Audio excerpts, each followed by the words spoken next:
Weird. That's not That's good. really weird. Yeah. My mom's gonna get me more thinking putty for my birthday. Fuck yeah. Happy about it. I really like this. I've expected it to turn into a like liquid goo as of yet, but it seemed to like plateau on how activated it became, which is great. As a kid, I loved getting like silly putty from like the dollar store, and that shit turns into they should like stain your hands eventually and melt onto anything it possibly can.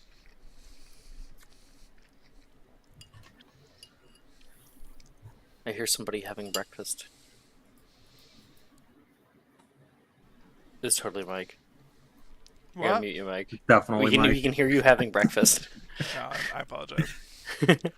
I just mentioned I just got to grab lunch, so Yeah, I feel you, man. Yeah, I just It's ate also- a bagel. someone else does have like a bowl though. It's not just me. Oh, It's okay, not someone me. has a bowl. Who has the bowl? Just barely hear a little tink tink. Oh, I realize. I'm like, what am I forgetting? Music. Get the fucking music going. Maybe Slytherin Common Room.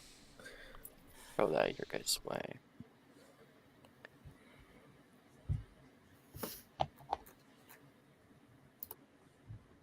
There we go. Okay, let us begin.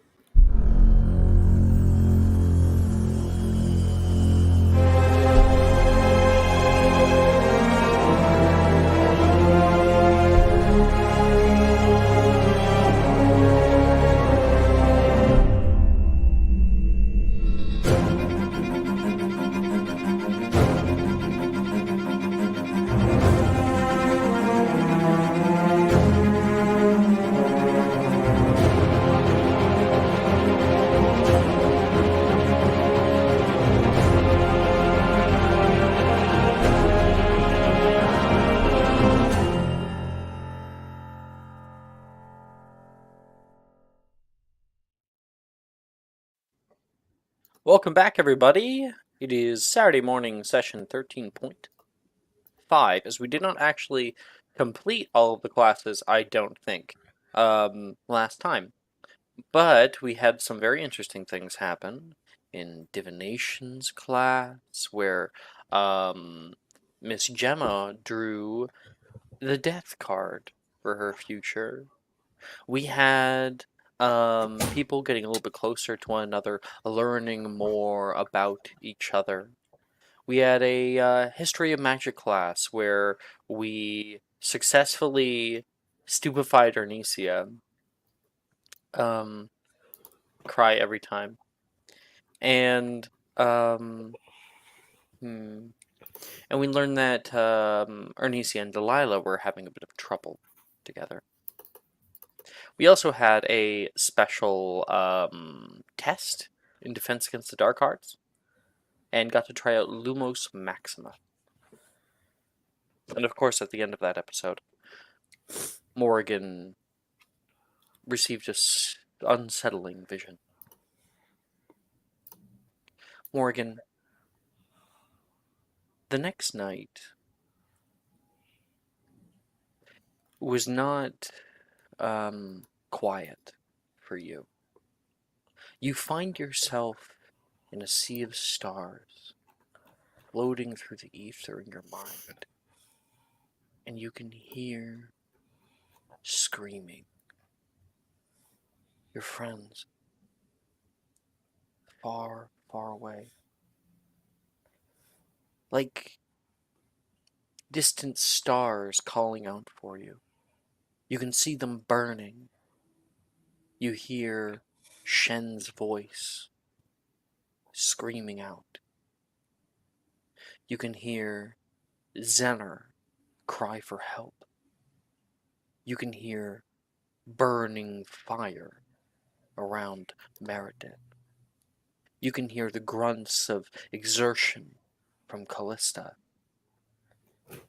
the heavy panting from Will, as if he's running.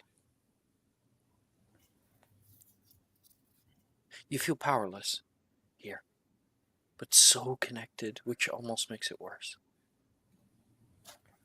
And then the vision comes. The same vision. The vision you have been having the past 2 nights. The many eyes glistening. The rain coming down, scuttling hairy legs. Someone calling out for Anicia as she is pinned to the ground by a large creature and impaled into the back.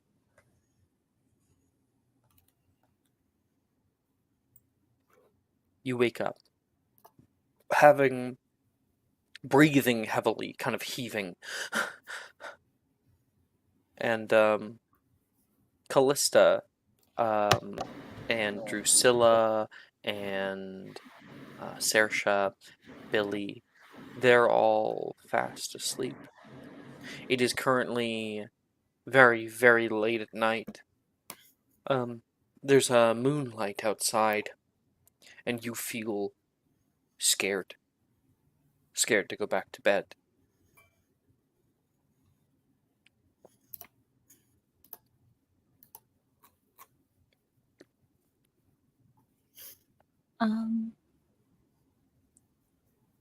I think she gets up and very quietly tries to make her way downstairs. But first she'll like do a round around the Ravenclaw dorm to make sure everyone's safe and in their beds. Everyone is here.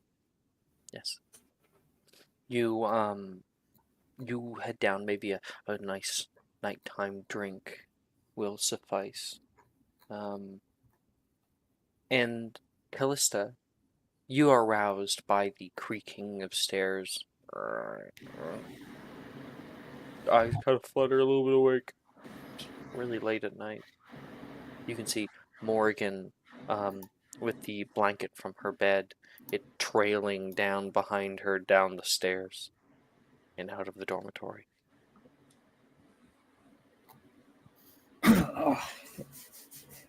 Oh, kind of look around and notice it is still the middle of the night. Mm-hmm. Okay, that's a little strange. Maybe we should follow her. You can get up, slip your slippers on, and put on your bedrobe, and kind of wiping the sleep from your eyes, you jog down the stairs and are able to find Morgan. What is she currently doing in the common room?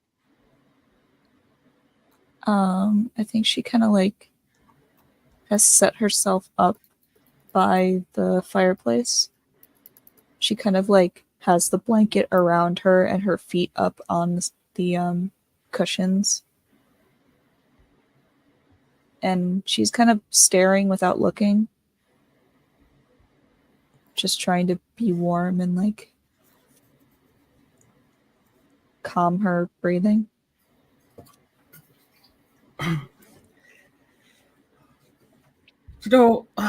Morgan, I used to sometimes stay up really late at night, and I'd kind of get pestered by my dad and he'd tell me it'd be really late. And my reply would always be, it's not really late, it's just super early the next day. What are you doing awake, Callista? I'm a light sleeper and kind of heard you leave. I'm sorry. I didn't mean to wake you. It's all right. Something keeping you up? Yes, I think so. Well, I thought maybe it would be a one-off thing, but I might have to gather everyone. I don't know. I see. Probably a bit too early for that. But if you'd like some company, I can either... Is this a sort of event for like a peppermint tea or a hot chocolate. Callista heads off to a little kitchenette that the common room has, starting to make something for you. I think this is a case of hot chocolate. You may make it as sugary as you need to be. Excellent.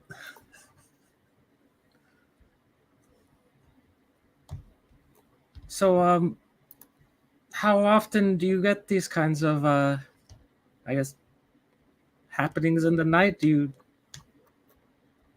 often wake up in the middle of the night back at home? Sometimes. I was never prone to nightmares as a child. Surprisingly.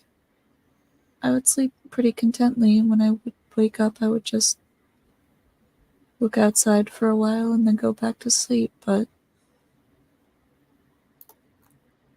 this is not one of those cases. Did you say you would just wake up, look outside, and be able to fall right back asleep? No, that's amazing. Is that not normal? If I tried to do that, I think my alarm bell for school would be ringing by the time I fell back asleep, and I'd be cursing the sun. Oh, I see.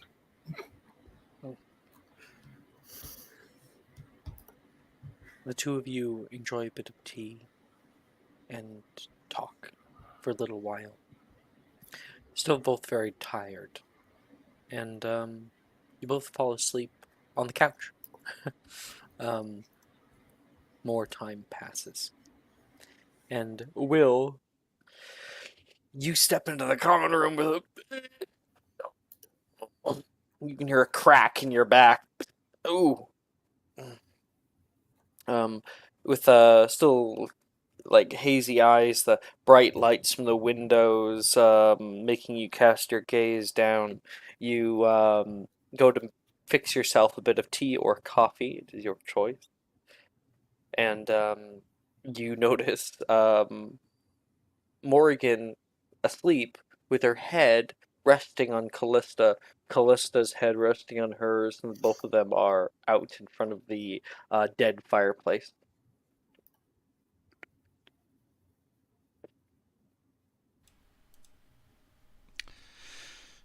I don't know why they're still up. I don't know why they stayed up that late.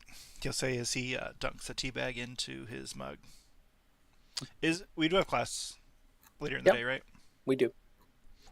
Our next class would be care of magical creatures. I'm going to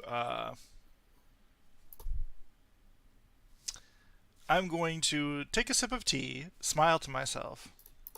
You said they're both on the couch, right? Mm-hmm.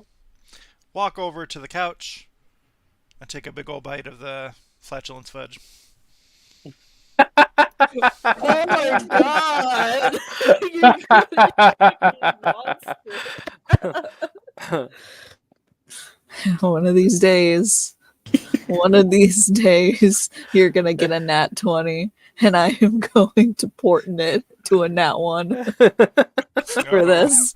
That's not fair. Literally. Literally. Will gathers up his things, ready to head out, and on the way over, crop dust. You're like, you walk out the main doors, and Callista, Don't be late to class, you'll say just as the door closes. that'll wake you guys up. Huh? Wait, you're late for class? The two of you aren't sure what happened, and then Callista, oh, Will! You can smell a terrible, terrible scent. Oh, he did it again. I like the implication that this is a routine. Like he does this periodically. Absolutely. Oh, he definitely, maybe not this particular thing, but he pulls pranks all the time. If anybody knows, like, kids of your age, that's exactly what they would do in, like, a summer camp or something. So, yeah.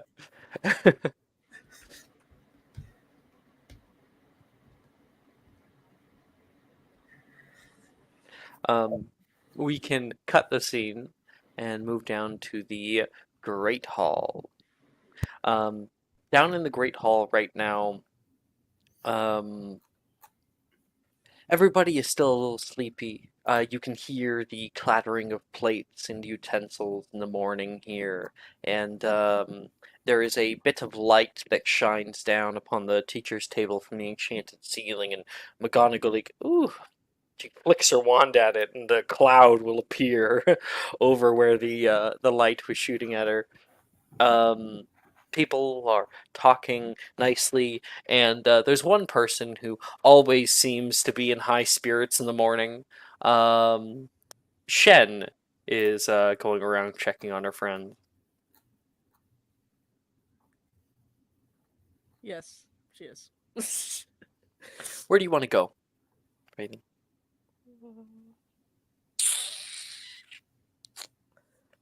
Hmm.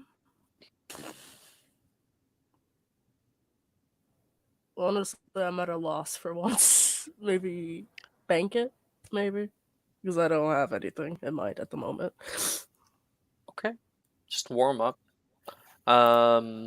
Currently Shen is fluttering about in the background of the scene, and do, do, do, do, Meredith. Um, Gemma has stayed awfully close to you after what you said to her last session, or rather, probably about 2 days ago. She is currently just getting her plate ready, and she says, "Oh, I hate sausages. Do you want some?" Yeah, I can eat your. She like kind of forks a bunch of them over onto your plate. She gives you a little smile as well. I like when you smile. I don't like when you bring it up, she says, immediately turning away, seeming a bit bashful. She looks over toward you and says, "Did you sleep well last night?" Yeah, I slept fine. "Really?" Did you? You're like tossing and turning. Oh, Honestly, a little distracting. sorry. It's sort of how it. So I Do have that too in your much sleep? energy when I'm asleep for some reason. It's weird. I don't know. I put something on my monster energy drink. It's ears. Amazing. Little Oh, nice. little ears.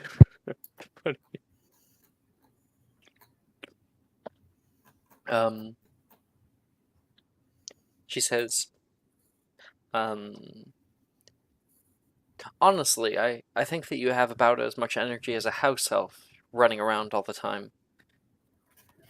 Oh, I don't know if I'm that energetic. I think it's sort of.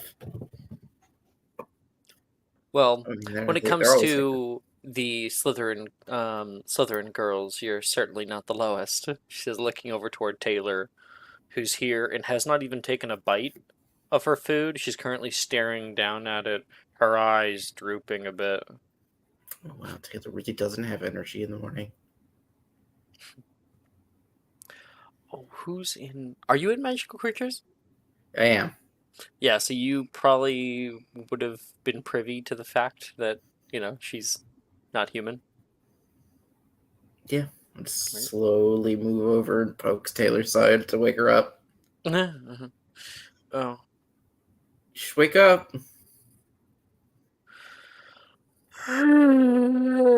She offers like a big yawn.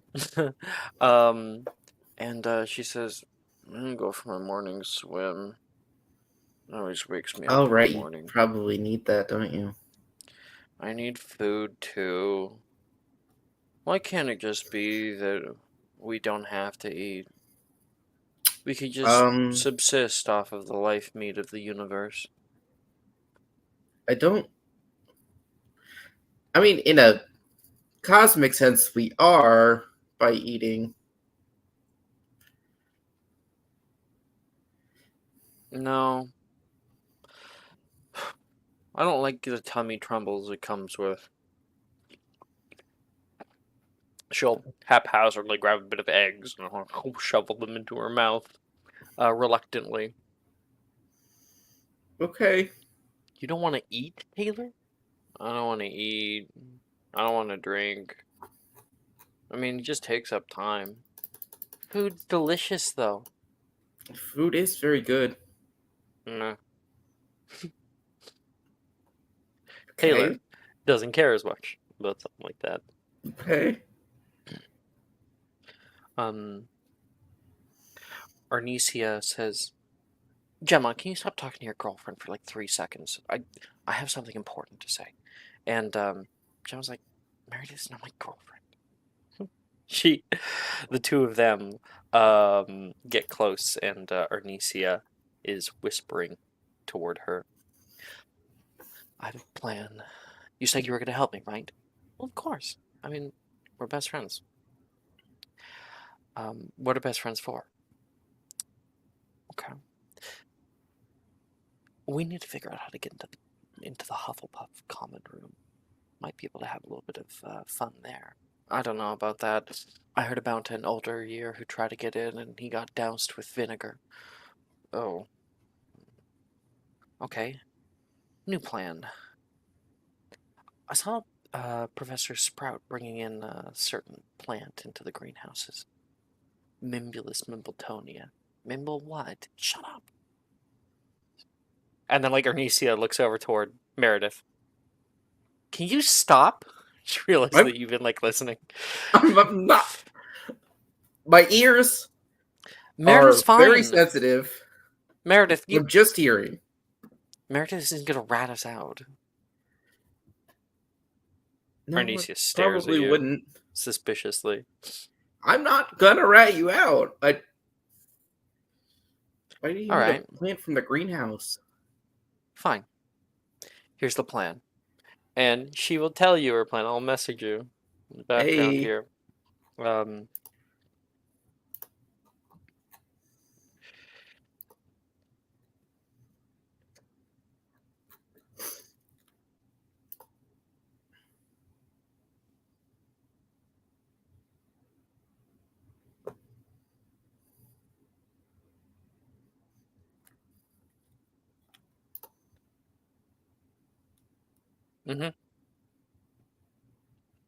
That's Arnesia's plan for getting back at her. Oh, okay. So there's that. Over at the Gryffindor table, Zenner is seemingly has a lot of life about him today. Yeah, so right now I'm across the table from Logan, and Sally is on the other side of me, and me and Logan both have probably the biggest stack of pancakes you've ever seen. It's like, okay, Sally, me and Logan, we're gonna have an eating contest, and you're gonna tell us who finishes first. Hey, I got the timer. Yep. Sam has another one. They have twin timers, little stopwatches. On your marks. Are you ready? I'm ready, Logan says. This is just child's play. I'm gonna win. Get set. Darcy's there with more pancakes if needed. Has 4 things of them, 4 plates of them. Go! And they're going to click, click, and start the timers. You can hear that tick, tick, tick, tick, tick, tick. And Logan immediately starts shoveling it in. He starts off by cutting up the pancakes as much as he can into little bites, and then just. And what's your tactic? I cast Engorgio on myself, and then just start inhaling them. Look, I'm cheating! He's yelling over toward you. Make me a Constitution saving throw. Okay. At advantage because you're bigger.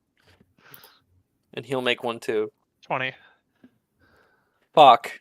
Yeah, he got a 3 on the die. So, not great. You finish that first plate as quickly as possible. Darcy slides another one over toward you. You put another one. It's still quite a lot. That one takes you a few extra minutes. Then Logan gets led his second plate. You can see him starting to get to be a bit much, and you get slid your third plate and kind of just pick it up and open up your mouth, and it slides off the plate onto your tongue. Everybody is like on the edge of their seat, looking up toward you as you are biting down at the last few bites there, and then everyone sees you swallow down. The entire Gryffindor table obnoxiously like screams in the Great Hall. Bunch of people look over. I go to celebrate, but all of a sudden I hear my like stomach rumble, and I go, oh, I don't feel so good. Me neither. You look over toward Logan, and he's like green. Come on, pay up, Logan. Yeah. And Logan is going to put down onto the table 8 galleons. I'll scoop it up, and I have to go to the bathroom. Yeah, I'll give a couple to Sam and Sally for refereeing. They, I think Sally will. Sam's like, "Oh, sweet, shopping money." Sally's like, "I don't need this." Why do you have a ton of money already, or? Mr. Lee, I am a Peel of House Peel. Yeah, I don't have to worry about that kind of shit. Sam, however, pissed off our mom last summer, and so her allowance is severely impacted. Not severely. Okay, it's only down to 20 galleons. I can use every galleon I get. And you're like, 20 galleons? That's $200. I'm surprised you're not the one in trouble, Sally. Sam's usually the one more behaved at school. At home, I am the picture of perfection. Here at school, I get to let loose a bit. I'm sure. And then, oh, there goes my stomach again. Zinner gets up and finds a trash can.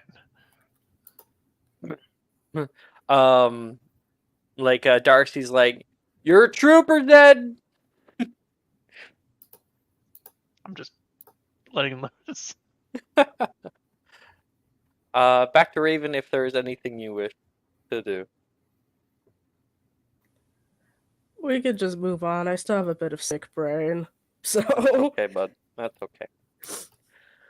Okay. Of course, you know what? Well, I want to give a little bit more time to a return to Will. As of course, Callista, Morrigan, and Will are all here. Probably at the Ravenclaw table. William, where art thou?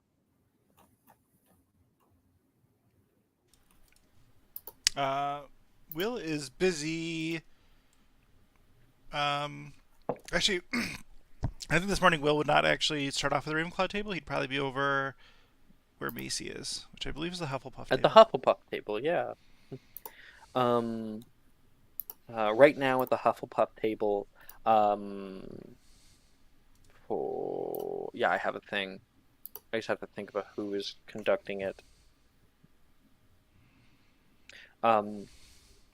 Right now, Juniper has created or is in the process of making a bridge, a literal bridge out of toothpicks and waffles. Wilfred, I need it cut in 3/4 lengths. How long are we going to be making this thing again? At least 3 meters. They're working on that when you come over. Who are you seeing next to? Macy, right? Yep. I don't think we have enough material, guys, Macy says. You see Macy wearing a hard hat. She, of course, does not have to. Is everything all right? No. We used to do this every Thursday. Make something. Last week it was the Eiffel Tower that went down in flames.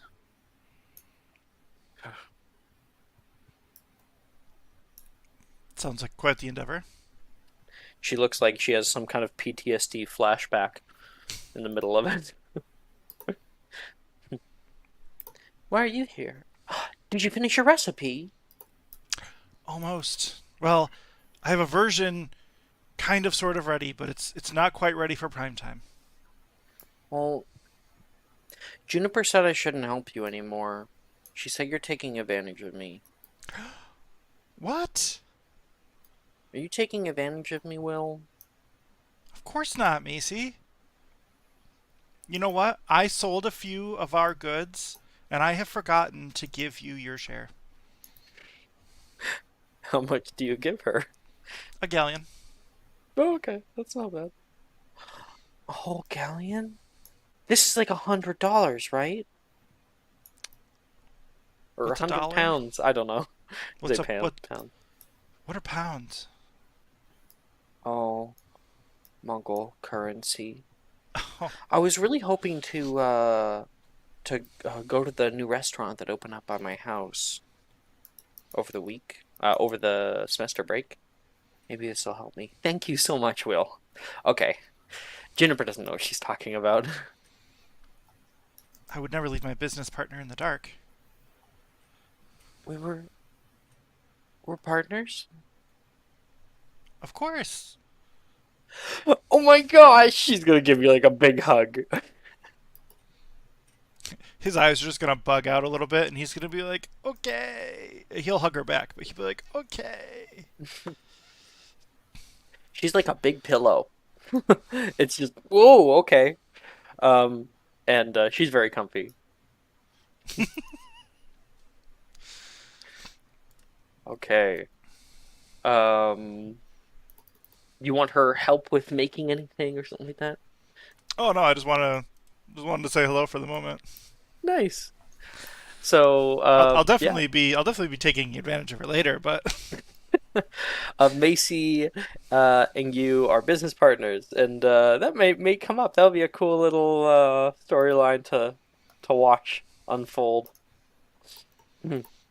Okay. So, the bell goes, and the great hall empties. Students leaving one by one, heading off to many different classes. One of those classes being Care of Magical Creatures, which has everybody but Morgan and Billy in it. The other side of Care of Magical Creatures is Muggle Studies, which nobody is in, so Morgan and Billy get a free period. That Bet. Care of Magical Creatures is happening. I'm so happy I got my monster. I'm feeling so much better.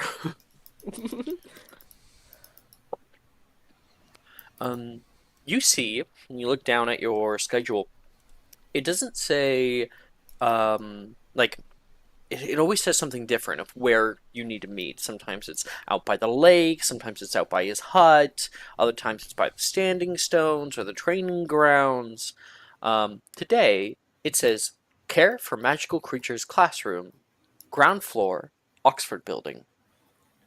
There's a classroom for this class? Apparently. Whatever want it to Thought be. I thought it'd be outside as usual. Oh, How are we going to take care of okay. creatures inside? I hope that they Yeah, haven't I think the brought, creatures like, would be too big. animals into the Oxford Building. That's gonna smell, Rin Ugh. says.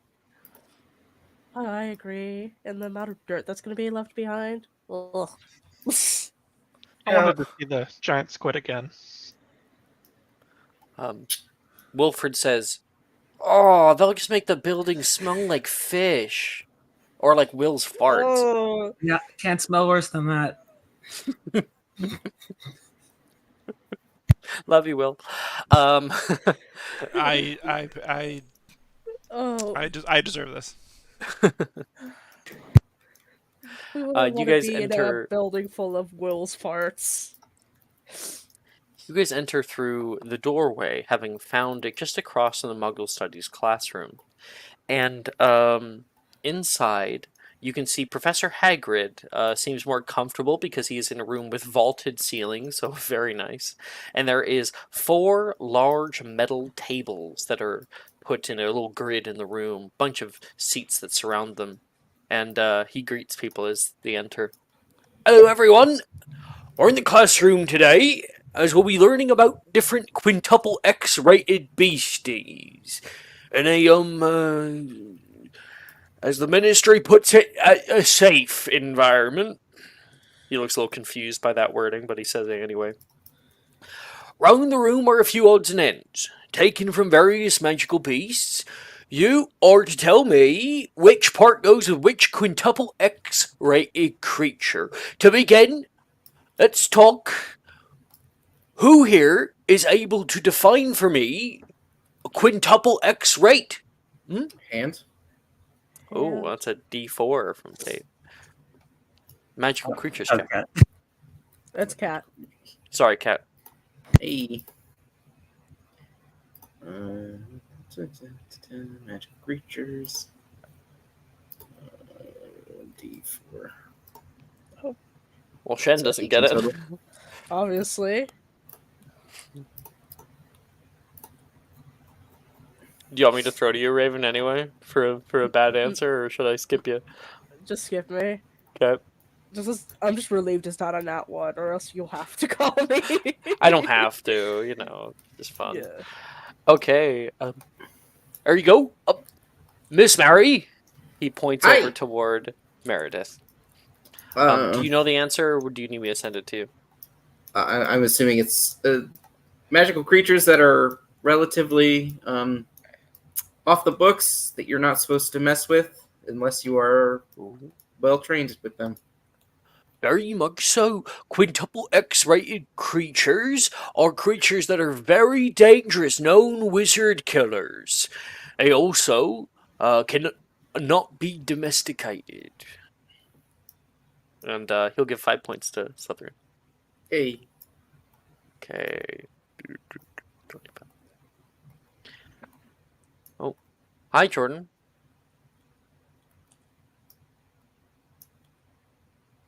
One moment.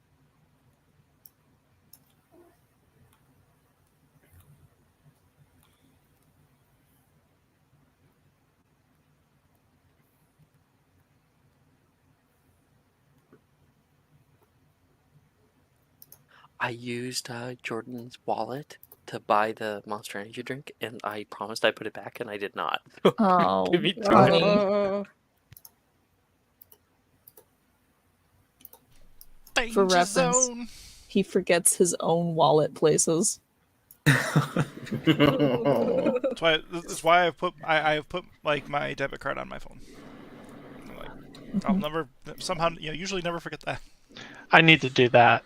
Yeah. Yeah. I paid for something yesterday and I left it in the reader and the worker had to come bring it to me. Oh my god. Yeah. Yeah. Not to praise a convention of womanhood, but I love having a purse. I know exactly where that shit is. Yep. Yeah. Or like, not to be a bit rude, but like in the worst case, there's always like under breast wallet storage areas, Oh, God, Under breast I- wallet storage areas? That's I what I have- heard. I wish seen I it had. happen. I wish I had the ability to do that, but that requires You a tell certain- you talking about when you do this, and then there's, Yeah, just like a wallet or cash. Yeah. You I've have seen to be people of a pull- certain cup size in order to do that, and I do not. Yeah, I literally Just- seen women Not to be pull crude money out as their well. boobs when I was a cashier. And I never know how to react. That's true. I suppose the alternative would be something like a prison wallet. Don't. Oh, Don't. Mark's here. Oh, this was only a minute ago. 5 points to Slytherin. I don't know why you say 10 points. You only Because spent you just 5. gave 5 points to Slytherin, so he's added another 5. Oh, that's good because they're now at 40 points and they are going up against Ravenclaw that's at 56. Look, I'm trying. I'm doing my best. I swear, every year, Against every 3 people. No. Fuck you, Meredith. Every fucking year, no matter how many Ravenclaws are in the game, I feel like Slytherin always wins. Every time. No, we haven't won a single Cannon. time. Ugh. sitting here, Okay, I'm like, well, I'm like let's throw up see. my We got the hands, grades. roll the d20s, and then end of the day, it's like Ravenclaw has 40, Slytherin has 115. So fucking I funny. demand a recap. You might be thinking of a different game because last year Ravenclaw won with 60 Yeah. house points. So, like, shut Maybe a up. different game. I suppose it's fair. Yeah, it is true though. There are games where it's like everyone else is at like 15 house points. Hufflepuff's at -30, and Slytherin is at 115. Well, here's the thing with Slytherins. It's because, yeah, Ravenclaws might be able to get most of the answers in class, but Slytherins are the kiss asses. True, very true. Yeah, true. And Hufflepuffs, I don't think they give a It's still such bullshit that like in Harry Potter's here, you know, Dumbledore is just like, I know Slytherin's currently in the lead, but I'm going to give 1,000 billion gonna points to Gryffindor No for favoritism sitting there. around and looking pretty. Thank you. Like, Draco So deserved the win. He might be an asshole, but they deserved it. So They worked their butt offs. can't do They, that like, kind of shit. Got Or else the points 300 mean house nothing. points for breaking rules. Dumbledore can do no wrong. The only one that like legitimately won house points like for not doing that was Neville. True. He's the only one who earned it, and he only got 10. For standing up to his friends, who is probably one of the most, at the time, cowardly Gryffindors, and it was a really big thing for him, and he only got 10 house points. Bye, guys! You guys are going to dance class and then the mall? Oh, groceries? I thought we already got groceries. Okay. Okay. You want a hug and a kiss, guys? Okay. Yeah! I love you. I love you, teddy bear. Okay. Oh, you're stepping on. There you Ow. Okay. You're hungry a little bit? Okay. Hug.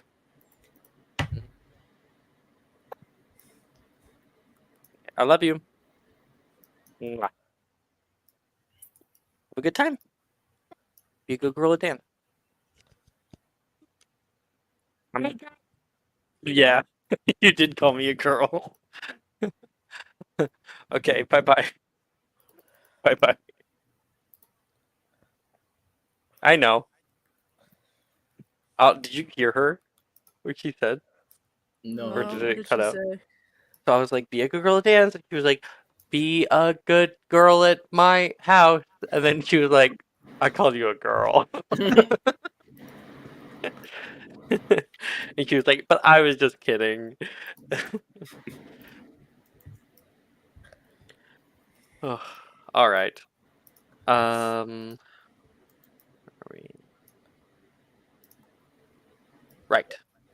We're in the middle of magical creatures, and then we were talking about the house point thing. All right. So, there is 4 different ones.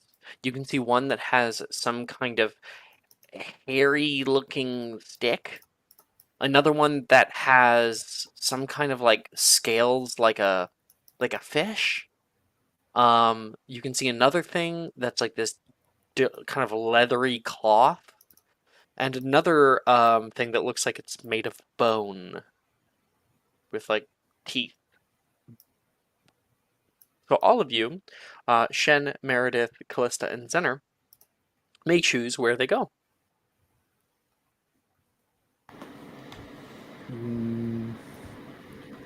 The Marowak skull.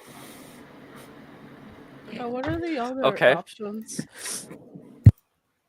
Hmm?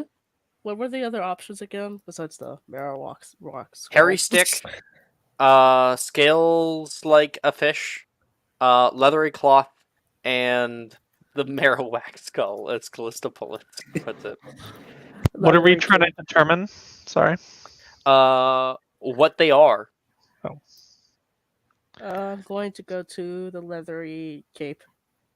I'll go to this. I'll go to the scales. I guess I'll take the last one that is still open then.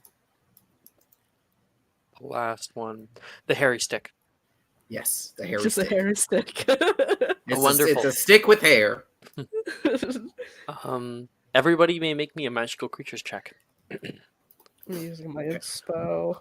Where's my magical creatures book? There it is. The unofficial Harry Potter bestiary. There we go. 21. 17. 19. Oh man, Everyone you guys rolled are pretty really well. So we got 19 for Shan. What Meredith? What'd you get? 21. 20. You were the 21. Callista. 14. 14. Not bad. Zenner. 17. Yeah. Funny enough, the DC is 14, so everybody succeeded. Okay. Okay. Who went to the scale? Zenner did. Currently, Sadie is. Oh no, I actually don't want her to be here. I don't have your keys. No. No, I didn't. I didn't have your keys, but I have my keys if you would like them. Sorry. So I got all mixed up. Zener, you're at the Scales. Yes. Yeah. Okay. I'm gonna open up this. You can see Brett and Billy are both here right now. They're beside you, and Brett says, "Oh, I know what this is." Billy's still looking through her stuff. You do? You don't? Oh my gosh, I did it! I actually know something you don't! And, Billy kind of looks a little bit put off. Brett says, "Oh, I'm sorry. I was just excited." I'm sure you'll figure it out, Billy. You always know the answer to all these questions. Not all the time. It's kind of an odd green color, very verdant. Scales are quite hard too. She reaches forward and kind of taps it.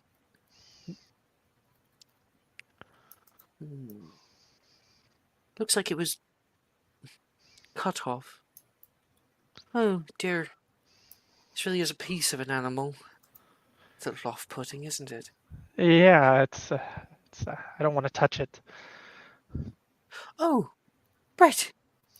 I know what this is. And Brett smiles. Yeah, cool to be in the presence of it. And you realize too, Zener. This is dragonhide. Oh, You know wow. it because you have gloves made of it. Specifically, this is a deep green in color.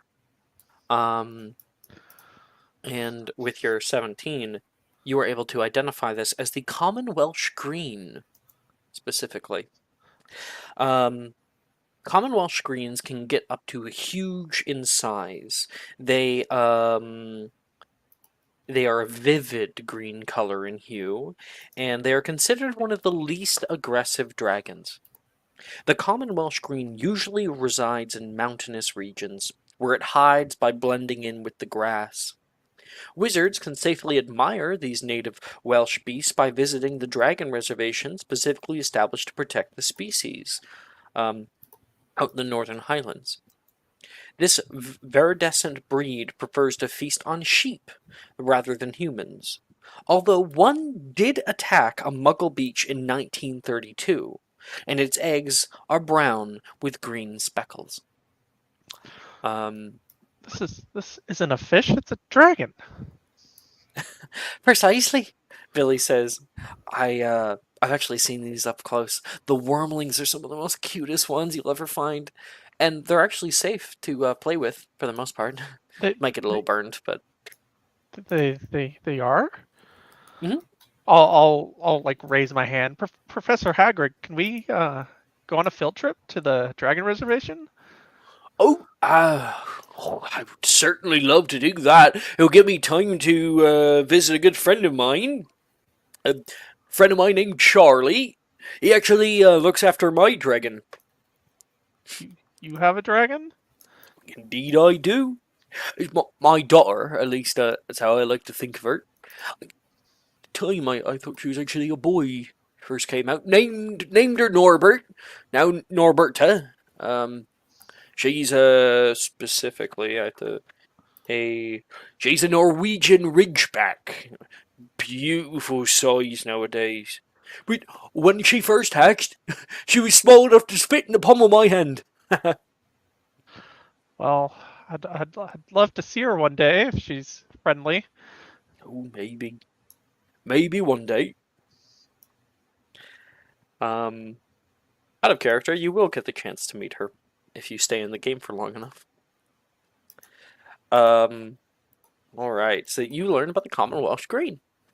And just dragons as a whole are, do I have a little dragon thing? Yeah.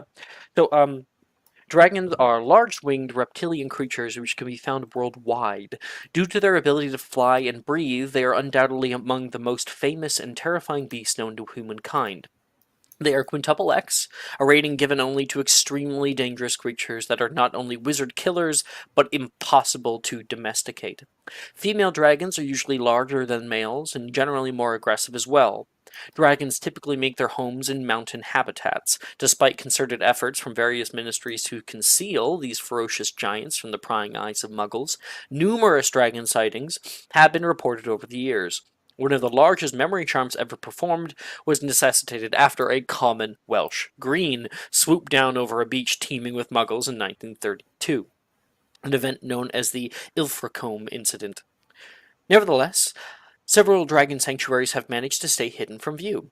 Many dragon parts are imbued with magical properties, especially the creature's blood, which, as Albus Dumbledore discovered, has 12 different uses alone.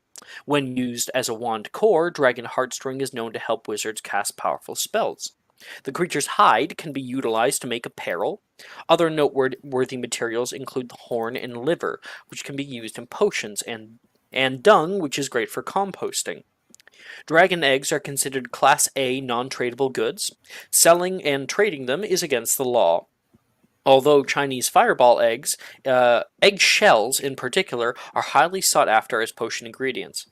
There are 10 known purebred dragon types: Antipodean opali, Chinese fireball, common Welsh green, Hybridian black, Hungarian horntail, Norwegian ridgeback, Peruvian vipertooth, Romanian longhorn, Swedish short snout, and, as shown in Harry Potter, for Gringotts, the Ukrainian iron belly. Interbreeding has been known to produce hybrids, but such instances are rare. In folklore, that one doesn't matter as much. Yeah. Cool. You learn all about dragons. Their hide also is reflective for spells, except for they are weak to one specific spell, which is Conjunctivia, which makes it, which is the only spell attack spell that'll actually hit them. Then his eyes are wide, taking in all the information. I guess it's also important to note that Conjunctivia works on other creatures that also have reflective hides. Okay. Who is... Oh, that was Shen at the leathery cloth, right? Yes. And you got 19, right? Something like that? Yes. Okay. 19 on the die. Do you have a +0? Yep. Nice. Okay. Well, just trying to. Okay, I'm too far. Come on, there it is. Found it. So you are currently here at this table with a few other people, trying to. Oh, I closed all this. Oh, there it is. Magical creatures. You're here with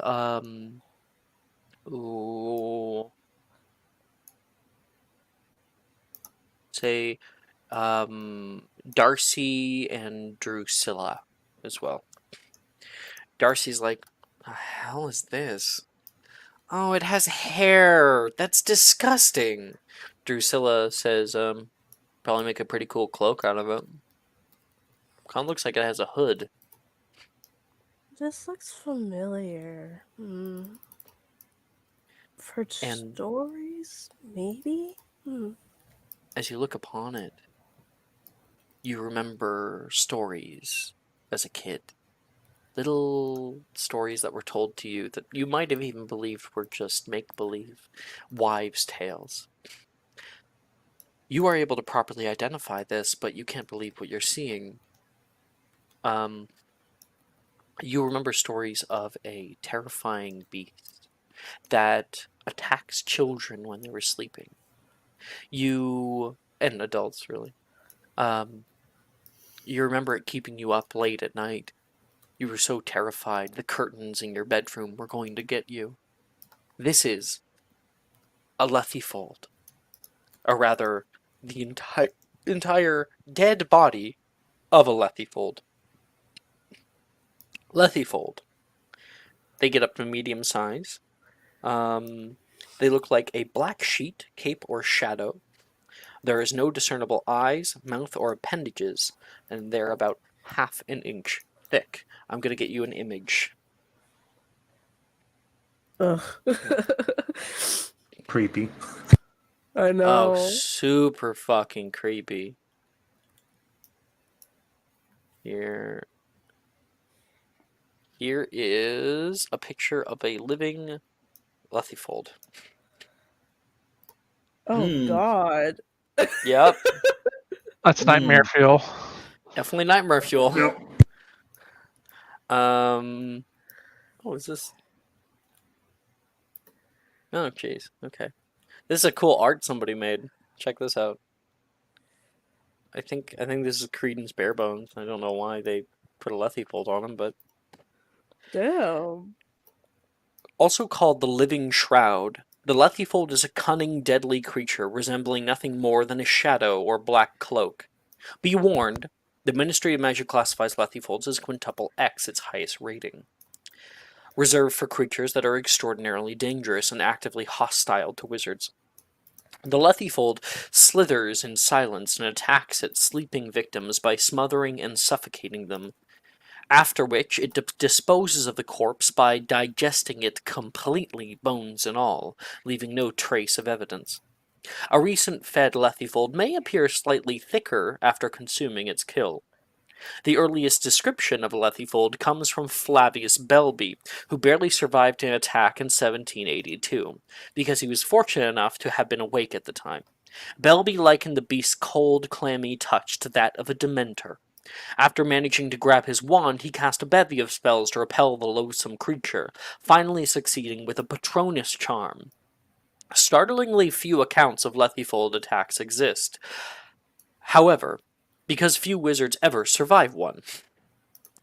A number of conniving wizards have used this sobering statistic to their benefit by staging their disappearances to look like Lethifold attacks. Janus Thickley pulled this stunt in 1973 and likely would have gotten away with it had he not been spotted living with his mistress just 5 miles from the family home. Oh my God. This is also one of the main reasons why human beings are naturally scared of the dark. Ugh. So, yeah. You ever stay up late because you were scared of what could have been in your room in the darkness? Might have been a Lethifold. Might have noticed that you were awake and didn't attack. I think that's the Okay. worst bit, that it didn't even attack you. Yeah, if you're awake, they wouldn't attack you. Oh, Okay, so congratulations. You got that one. And Callista, you were at the Marowak skull. yes. Yes. Cool. You got like a 20, right? No, to the 14. You had the 14. You're convinced that it's a Marowak skull. Of course it is. However, Taylor is also here. That's not a Marowak skull. How can you be so sure? It's It's not. But I mean, says. if you look at the ridges there, that's clearly what a cubone would put on its head. It's this is a basilisk, Callista. Marowaks don't exist. I mean, they just don't exist until you discover them. She stares at you, like unamused. You learn about the basilisk. Of course, were you here in second year? I think you were. Mhm. Yeah. Yeah, Yep. she was. So you would have actually seen this before. Yeah. This is the split lower jaw of a basilisk specifically. So they have a brilliant green color, venomous fangs, and bulbous yellow eyes. The basilisk is an enormous, extremely dangerous green serpent, born from a chicken egg hatched beneath a toad. The first recorded specimen was bred by a Greek wizard called Herpo the Fowl. The basilisk can grow up to 50 feet in length. Its slim, sharp fangs are exceptionally venomous, but the snake is particularly dangerous because of its murderous gaze. Anyone who looks directly into its large yellow eyes suffers instant death. However, when gazing at its eyes indirectly, for instance, by observing its reflection, one will merely be petrified.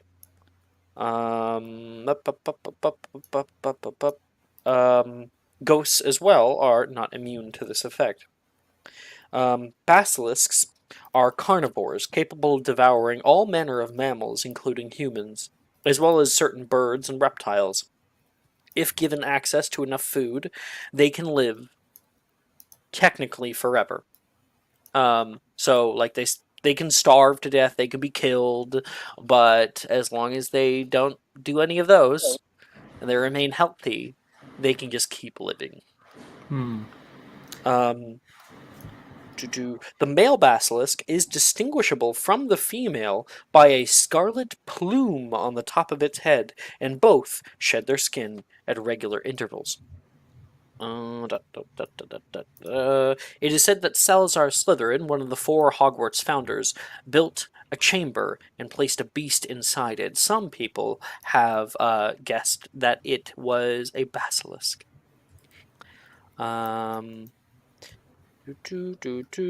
Their powerful venom is capable of killing a human within minutes.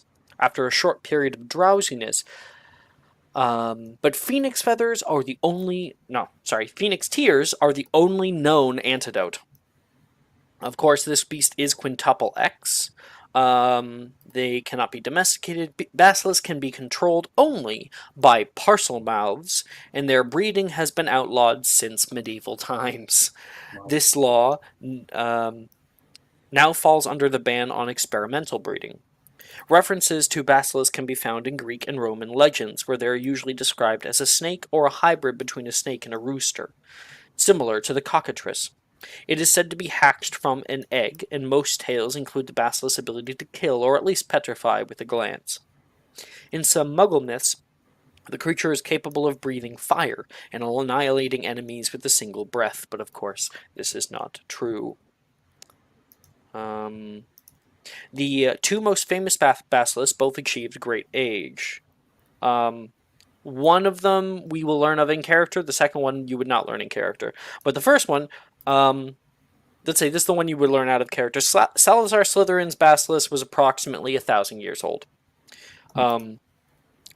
That's not known, though, in the wider world. But Herpo the Fowl's basilisk lived to be about 900. So, lived really fucking long. Okay. All right, Taylor, you might have a point on basilisk, but kind of like how their eyes can instantly kill a normal person, a cubone or a marowak throwing a bone meringue would have a super effective attack on a normal person as well, instantly killing them. So there's some similarities. Why are you the way that you are? My mom asks me that every day.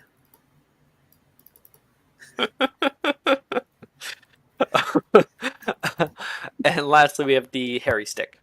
That's Hairy stick. Merida. Yep. Cool.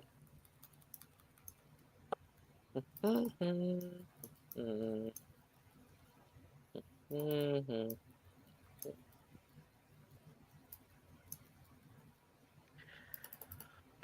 You got...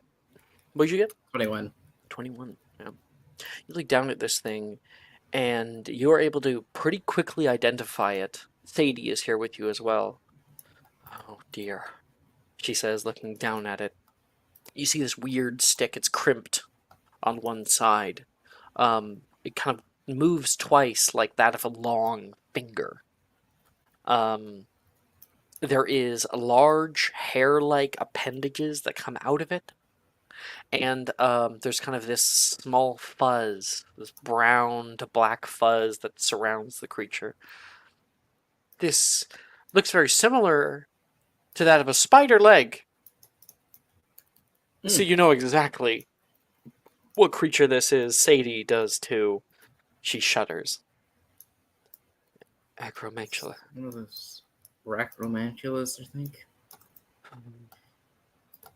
If I never see an acromantula again, it will be too soon. Too soon? You saw one recently?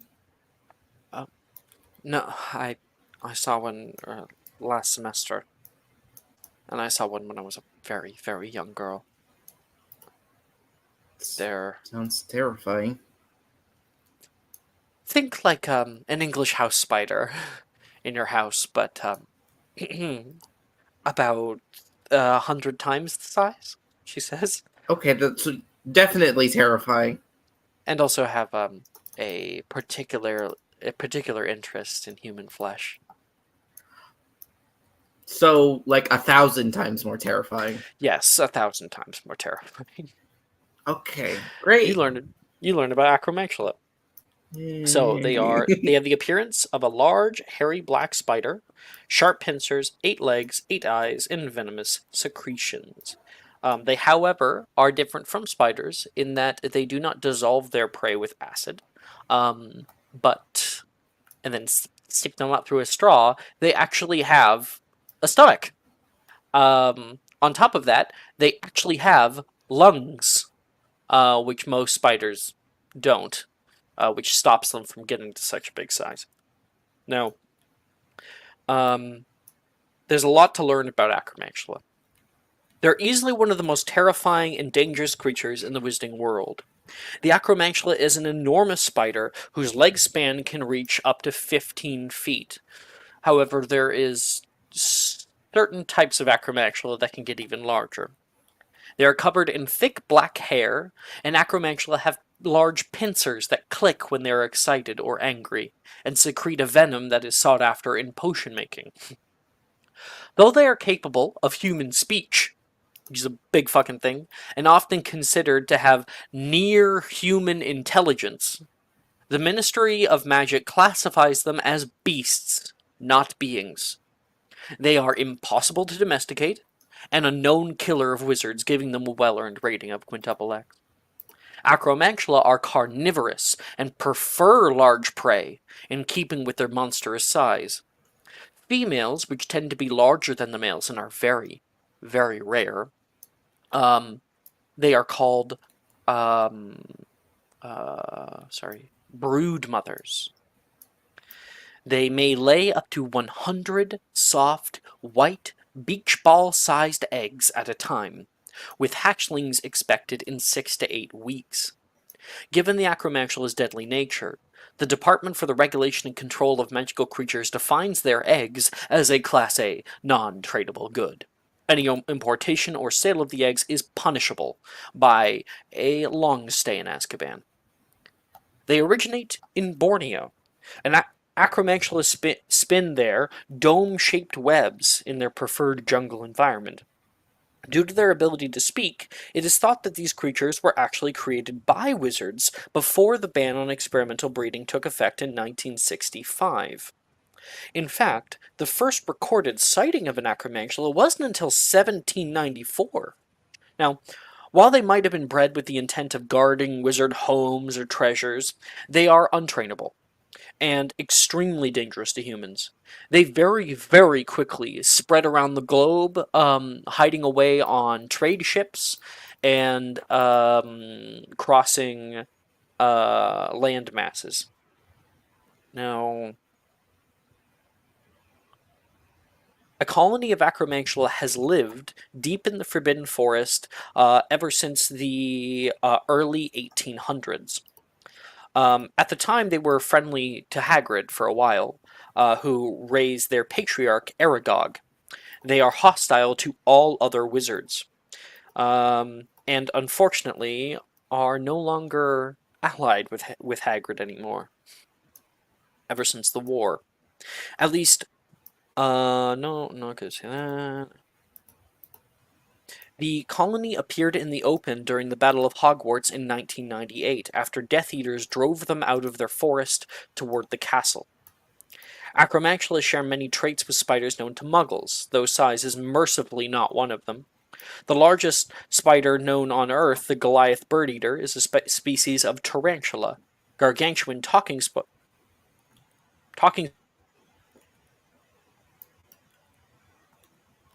Oh no, my internet.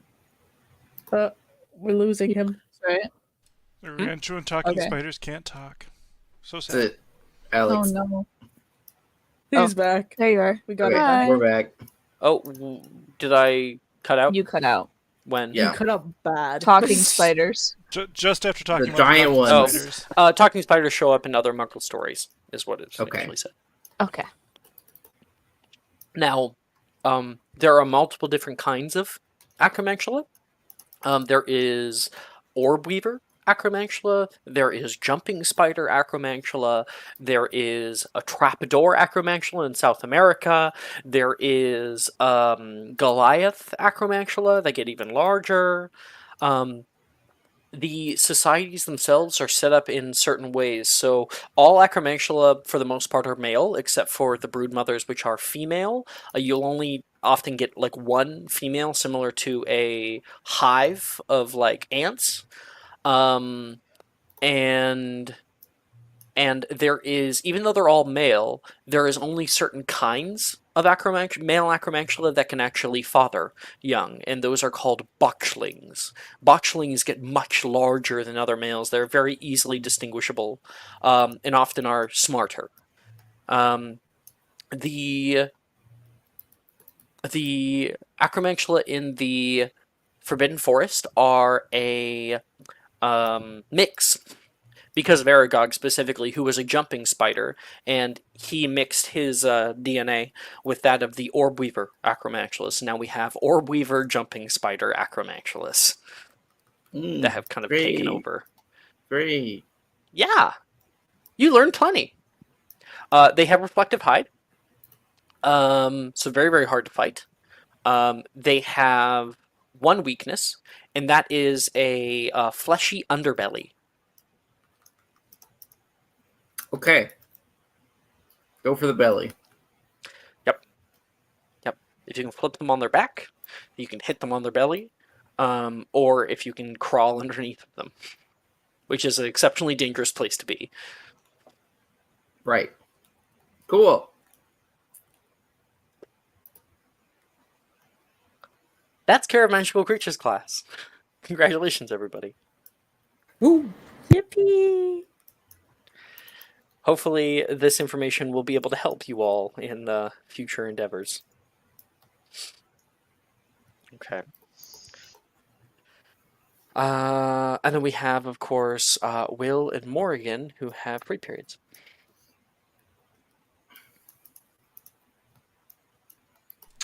Will is going to work to start getting rid of some of those downsides of his overly flying one? exuberant, potion.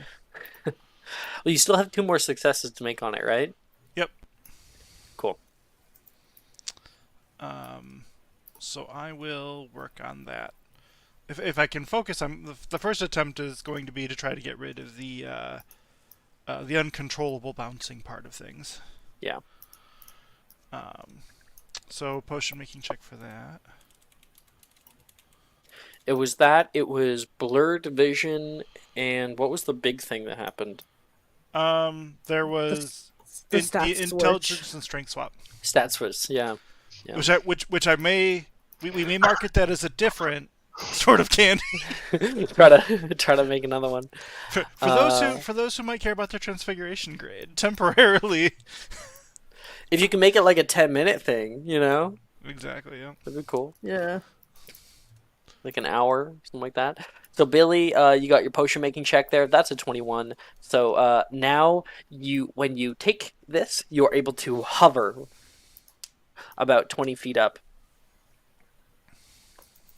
However, Nice. the stat switch still happens, and so does the disadvantage on perception check. Yes. How did you roll a 21 from an 8? It's a 13, a plus 13.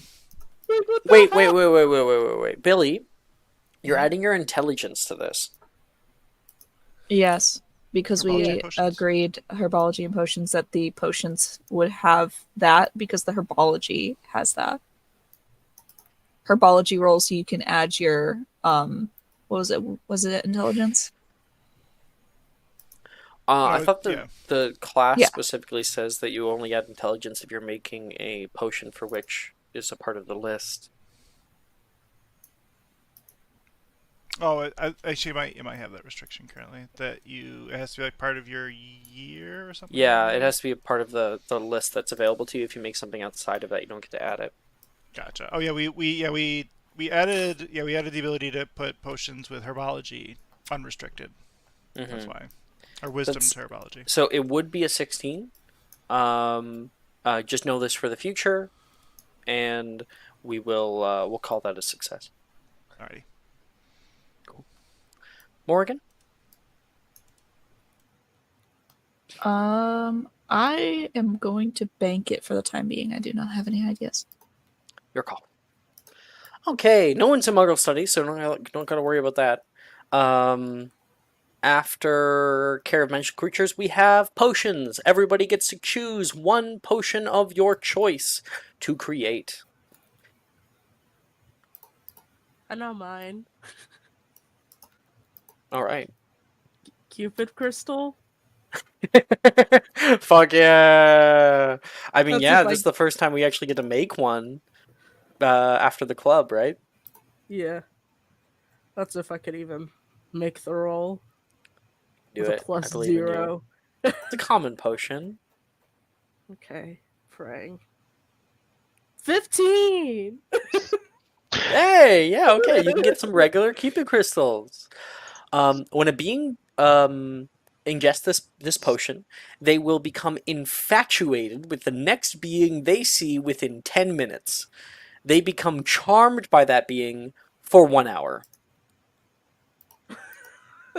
Fantastic. That's all I wanted to do. I fucking love Cupid crystals. I love that it's like the first person you see, because that can be fucked up in such hilarious ways quite easily. Yeah, honestly. Okay, so you got your 15 in there. Where are you, Shen? Potions. Hey, potions grade goes up. Hooray. Who's up? Zinner's gonna make a Stargrass potion. Okay. 21. That is an exceptional Stargrass salve. So instead of it being 2d4, it is 4d4 plus 4. Awesome. And your grade will increase as well. Bit of a low bar there, but you know.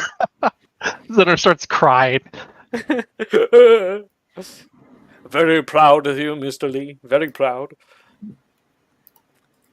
Girding potion for Mike? It was 44 plus what? Sorry. 4? 44 plus 4. Okay. Yep. Mike, you're making a girding potion? Yep. This you do get to add your intelligence. Girding is so fucking good, especially when you make like exceptional. When you drink this potion, you gain 8d4 plus 8 temporary hit points for 4 hours.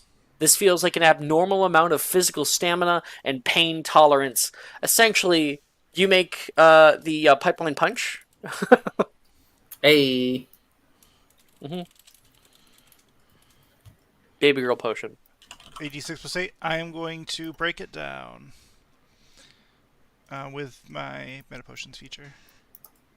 House always wins, Mike. The house always wins. Not our fault. Hufflesuck and Raven Dorks can't figure it out. Going for moonseed poison. Okay. Oh my 17. god. Okay, let me just make sure I got the grades here. So Billy, you get to keep your O from before. Callista, you got a 17. That means your grade goes up. Good for you. That is still a regular moonseed poison. The moonseed vine, its leaves and its berries give their toxicity to this basic poison. Basic poison. A creature that ingests this poison must succeed on a DC 11 Constitution saving throw, or take 6d6 poison damage on a failed save, or half as much damage on a successful one. So even if they do succeed on the DC 11, which is pretty low, if you got an exceptional, it would be higher, and the damage would be too. You still take half damage on pretty good. 6d6. Yep. This is Yep. pretty fucking good. But 66. Oof. Yeah. Making that in third year, like. Like, I tried a 66 in my private chat and I rolled a fucking 32. Yeah, like it's a shit ton Nah, it's good. of damage. Wait, you got 32? That's high above the average. That is high though. Yeah, I had like Yeah. 2 6s and a lot of 5. Average is 21 for 66. Okay, Meredith and Morgan, you guys are left. Can I do a shrinking solution? Absolutely. It's a potion check. Potion. 14. Okay. That is shrinking solution is a common potion, so that is a success on your grade will go down, but just down to an E. It is a success for a regular shrinking solution. When you drink this potion, you gain the effects of the diminuendo spell for 1d4 hours. No concentration required. This potion can also be poured over an object for the effects of Reducio. And it is also the antidote to Engorgio and the swelling solution. So make it small. Okay. Oh, wait a second. No, yeah, I got it correct. Okay. Morgan, you're last. I'm making heartbreak teardrops Hell yeah. for a 15. Break. Okay. 15 is a regular for you. You get to just barely keep your E there. Second. When the being drinks this potion, they're overcome with the fear of being rejected by the object of their desire for 1 hour. If no relationship or attraction exists, a new one will be magically created. The being is susceptible to the next suggested course of action to try to avoid the rejection. The suggestion does not need to logically prevent rejection, but it must be reasonable and not be obviously harmful. It pursues the course of action you describe to the best of its ability until the course of action is complete or until the potion's effect wears off. Bet. Okay. That is potion class. Coming up. Yep. We already did that. Okay. Transfiguration class is up right now. Oh, fun. Time to torture Professor Joe. Oh no. Yay. Professor Dildero is up at the front of class. And he says, "Who can tell me the incantation that I would have to actually speak to do this?" He snaps his fingers, and when he raises his hand, a quill suddenly appears out of thin air. Hand. That's the D4 to Jess. Fuck yes, finally. Dude, finish That your was really sentence, quick it's on all of cheating. you, though. No, Jess got it right when I was done finishing. So Sorry, I barked at you. I didn't mean to do that. did you? That is Was that what that was? came out. Yeah. Woo. Yeah, make me My bad. history magic checks, guys. We can still beat her. Oh. Oh, I'm gonna go lucky on that. After I see what Jess's result is. oh, Shen did so well. If only it was a nat 20. If only. I know. Actually, what am I doing? I'm not gonna waste a luck. A Ravenclaw one, so it doesn't matter. 27. Oh my Oh. god. Oh, I was even considering giving you a D4, Shen, from Rin, but damn. Okay. Just even if you got a 4, just beat you out by 1. Just 1. So he looks around. Miss Carol. Inanimatus conjurus. Very good, which is what we are going to be studying today. Now, for bonus points, who can tell me what I cannot conjure? And he calls upon the second person who rolled highest on that roll there. 1 second. Just going to... Miss Zhao. It would be magic items, Professor. Very good. Now, I want to see how quickly you're able to conjure an item. So, have at it. And everybody, I think this is the last forced spell in the game. Everyone must attempt Inanimatus Conjurus.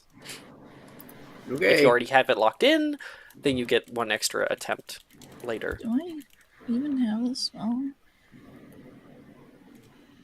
Oh, okay. If I attempted it before, I still have to attempt it? Yep. Okay, cool.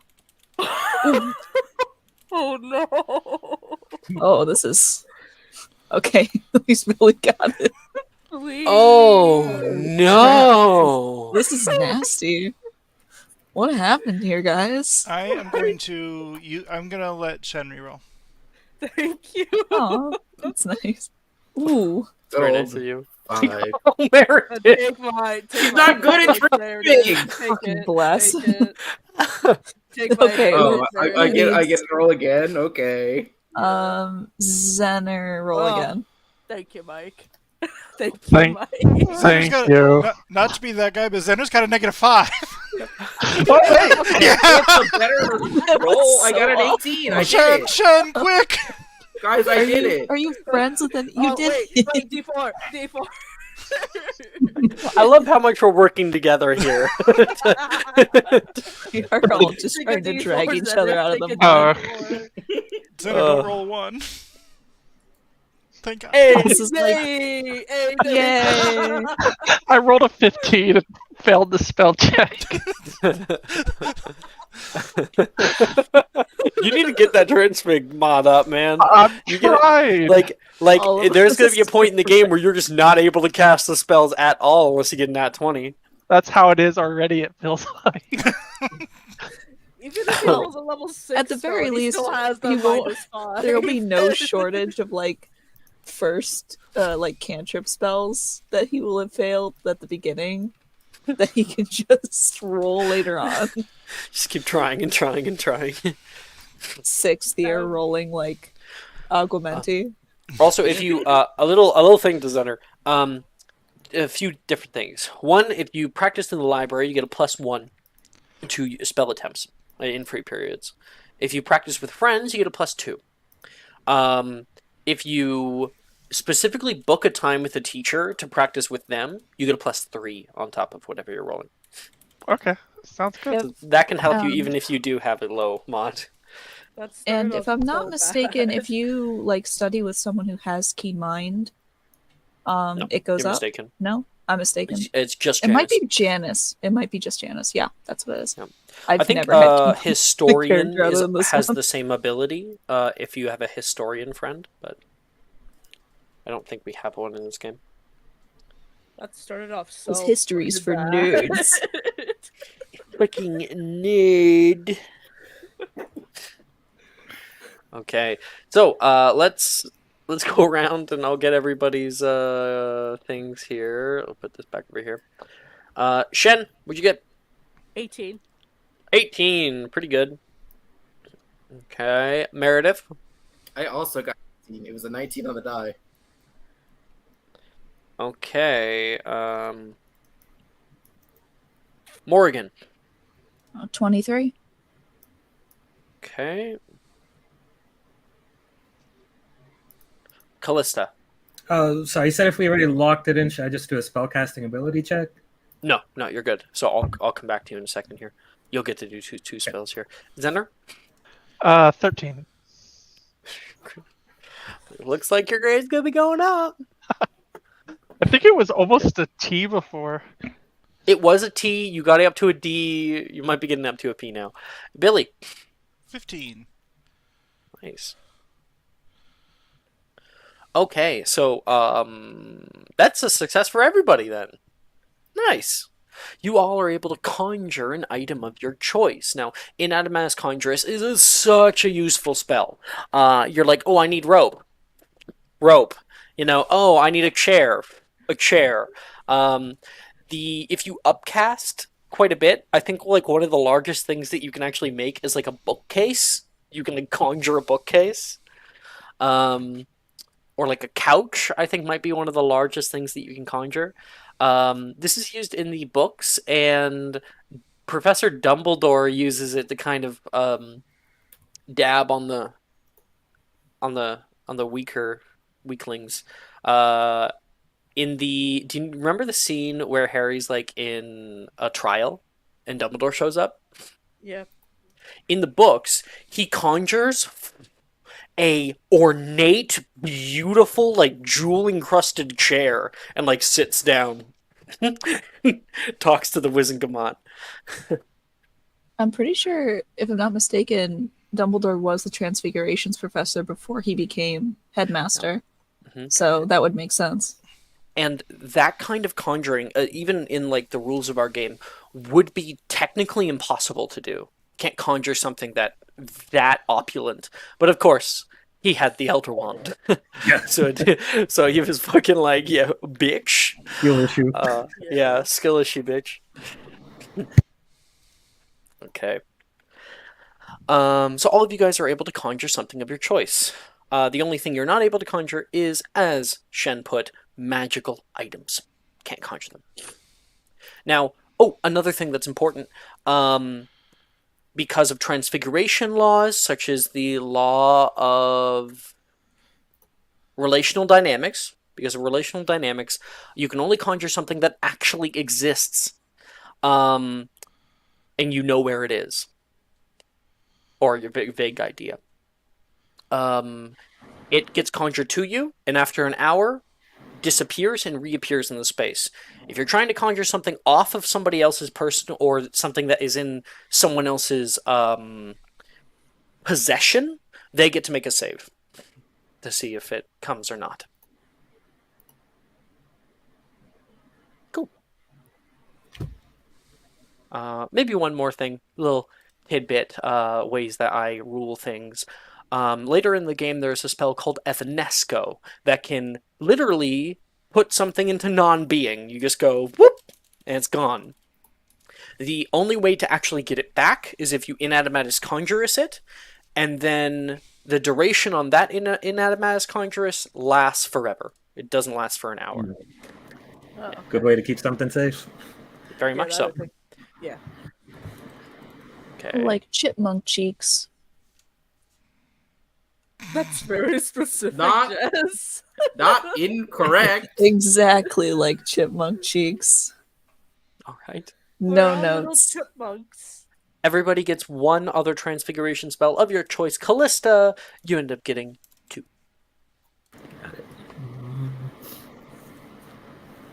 I see Zener already tried Sagittario for a -1. Oh god.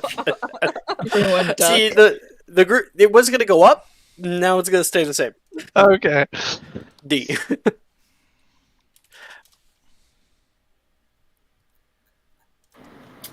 Try it. Oh.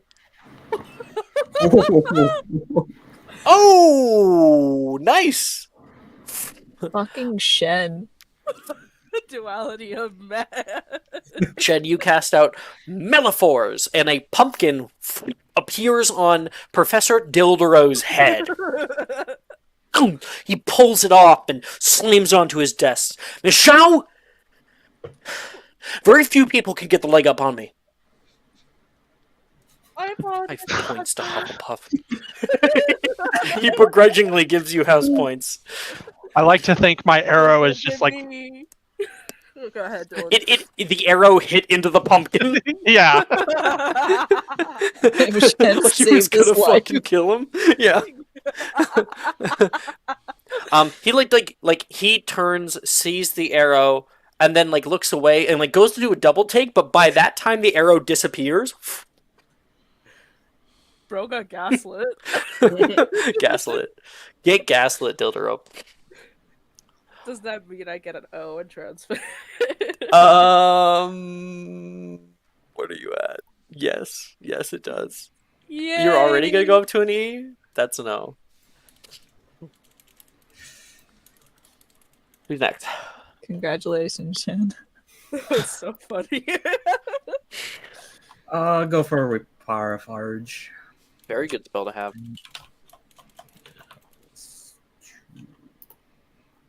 For 16. Very nice. Morgan. That locks it in.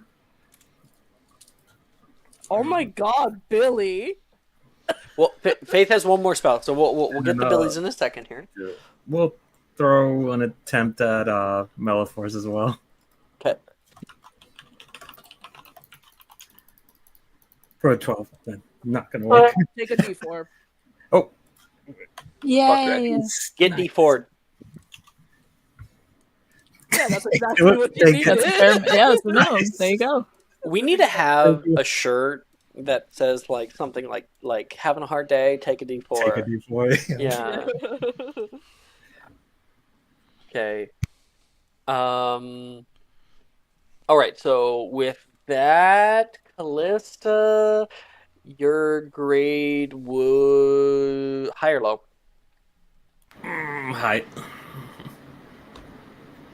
You got it. Keep your E. Yeah, you just don't say her name. Nope. Reparafarge Do not will invoke her. get rid She of does not appear. any transfiguration effects in range, like a Finite does for charms, and then also your Meliforce conjures a pumpkin around somebody's head. And then, of course, Billy got an actual 20 on his Incendio.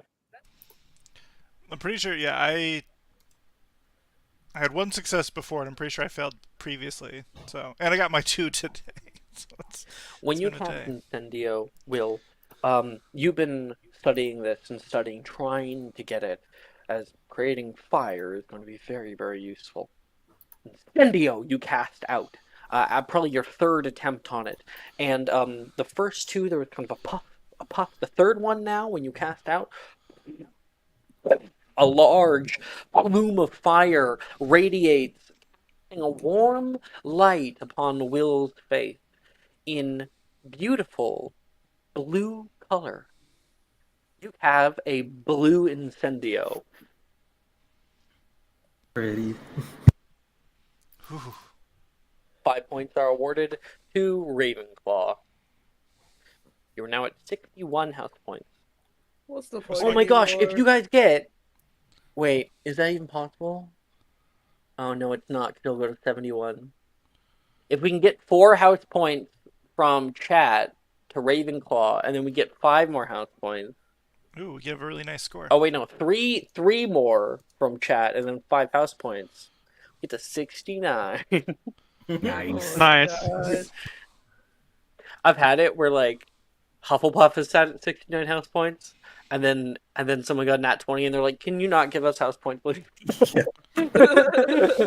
Stay here for a little bit. Let's end the year here." What is my grade, by the way? Your grade is an O. All right, I have to keep careful track for my first ever potentially my first ever die fate, and probably a ton of studying over the summer. So I'm just like, You only have history of magic and astronomy to get to an O. Your history of magic is an A. Your astronomy is an E. So like, you're gonna fucking get like absolutely. oh, assuming you don't have more classes and one terrible fail. I have a few classes. I guess we'll see. Okay. Gonna be living with Cool. Janice. That's Billy. Meredith? I'm gonna make some flowers. I'm gonna do orc days. Ooh. Oh, kitty. For her Oh, lesbian for dreams. lesbian. Shut up. Lesbian dreams. Hello. 17. You failed. There you You go. You're conjured. successfully lesbian. What are you gonna summon? Lavender? Shut up. Sorry. Do you? What are you summoning? I was probably gonna make lilies, honestly. On your desk, a beautiful, pure white lily appear, growing out of nothing. You're able to pick them off the desk, and they are real. They will wilt eventually and die. They even smell. Oh, how did you do Did that? it? You can hear Gemma say, Just was making flour. Do you want it? no. Okay. My favorite's lavender anyway.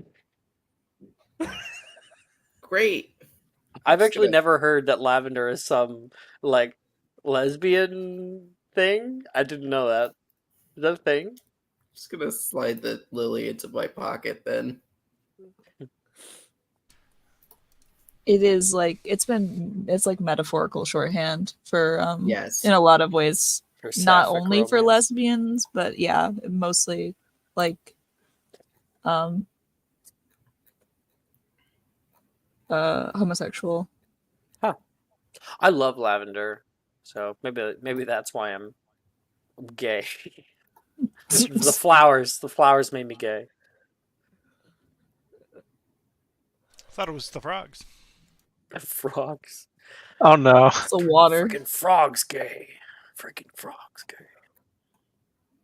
Oh, at the end of turns pick, I do have one thing I want to do, Alex. Absolutely, we just got Morgan left. Yeah, I was going to attempt repair a forge because I realized I have not attempted it before. And I probably should.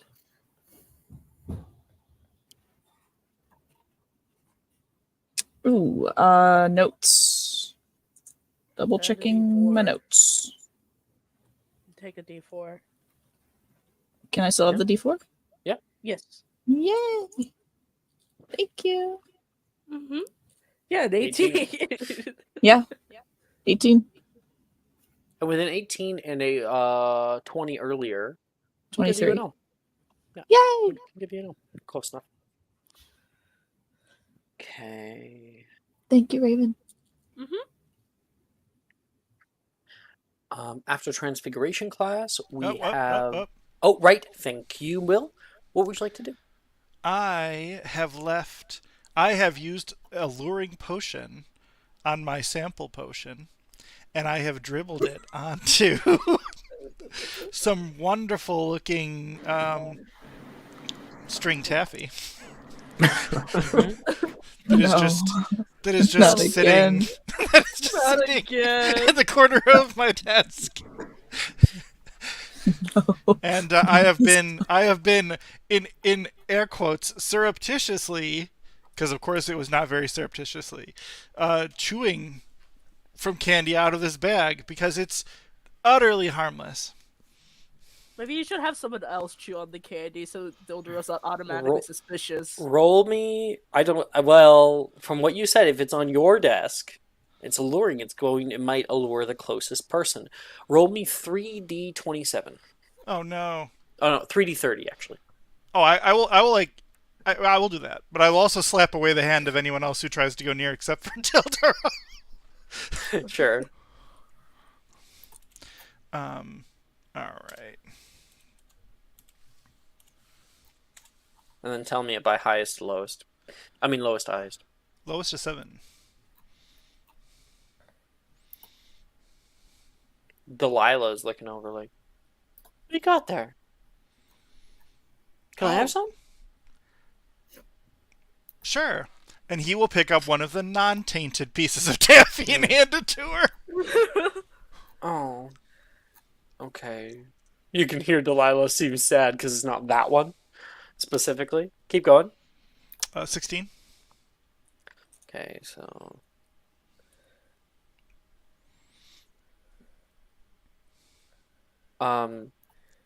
Okay, I'm gonna make a little check for her. Oh shit, she lost. You can see Drusilla eyeing it, not doing anything. And whenever you look away for any reason, she's going to try sleight of handing against your probably active perception. Make a perception check. Oh shit! Oh no. 16. Take a I'm advantage, gonna lucky. Mike. Nah, Oh. I'm luckying first. Okay. Let's see. Oh shit! Meets Take it, a beats it. D4. Meets it, beats it. You Yeah, got meets 16? it, beats it. Hmm. Okay, so when you look away, you look back and you can see her hand has just about to nick it. And you give her like a little smack, right? Yeah. No. Ow! Will, that hurt. Drusilla. He's gonna whisper really softly. I'm saving that one for Dildro. What's the last number? What was the last number? 19. I'm gonna keep an eye on it this time, though. Okay, 19. I'm going to roll myself 1, 2, 3, 4. Okay, it's a D6.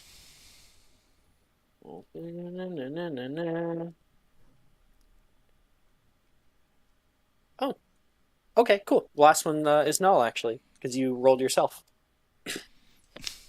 Anyway, the class comes to an end. The bell ringing in the background. Bong, bong, bong, bong. Do you leave it on the desk?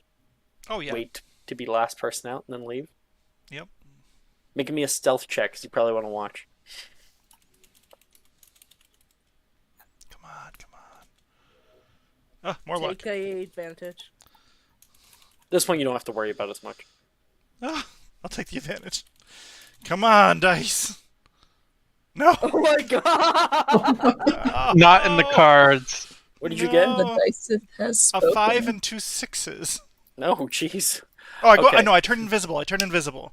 Oh, perfect. See? Yeah. There you Yeah, you're good. Make me... Both of those are done at advantage. You get to roll Alright. 2 more times. Oh my god.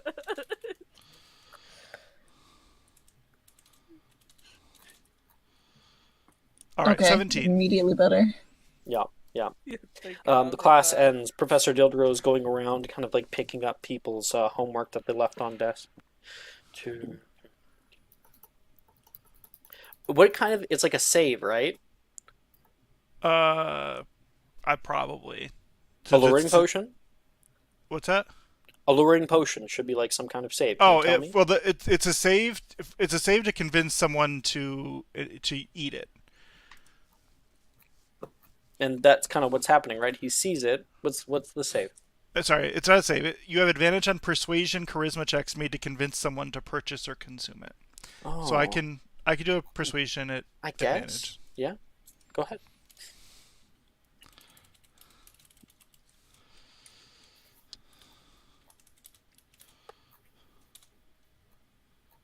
$23. Hmm. Professor Dildro is not able. You see him like pick it up. He puts it down. Not again.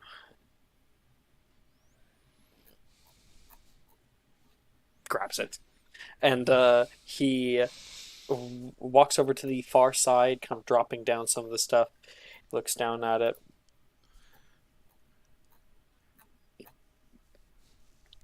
And he keeps going about his day. What happens to him? This is the experimental one. Oh, Oh, So no. he's No. he's No. like floating off the ground with blurred vision. You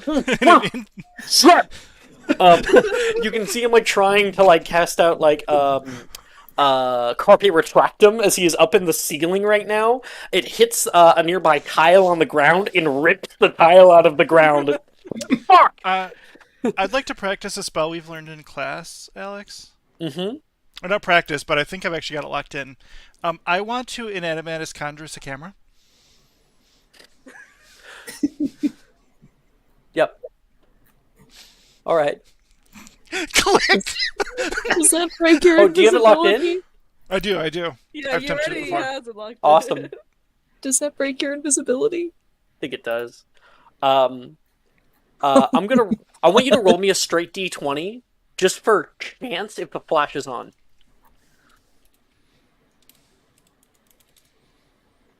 I rolled a 1. The dice taketh away. You yell Let it your happen. name. You get the fuck out of Dodge. Wigan World. The dice giveth, the dice Lily taketh of away. Wicked World. He's also super buff now, right?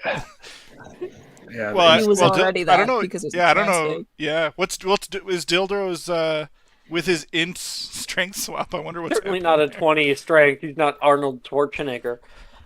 Really?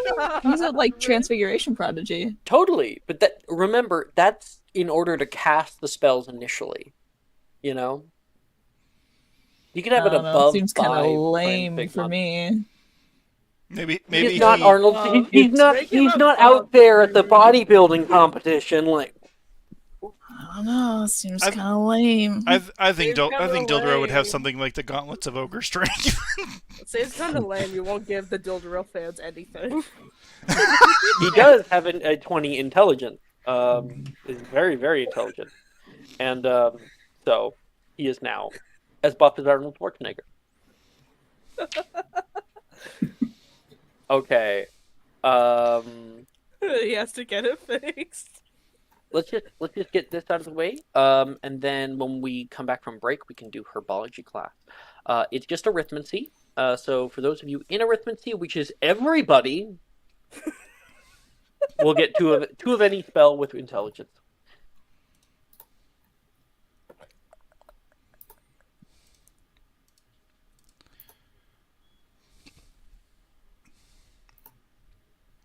Okay, we ball. Oh my lord, that spell is not in the cards. Literally. Out of character here, Jeff. Do you want to have a meeting before or after herbology?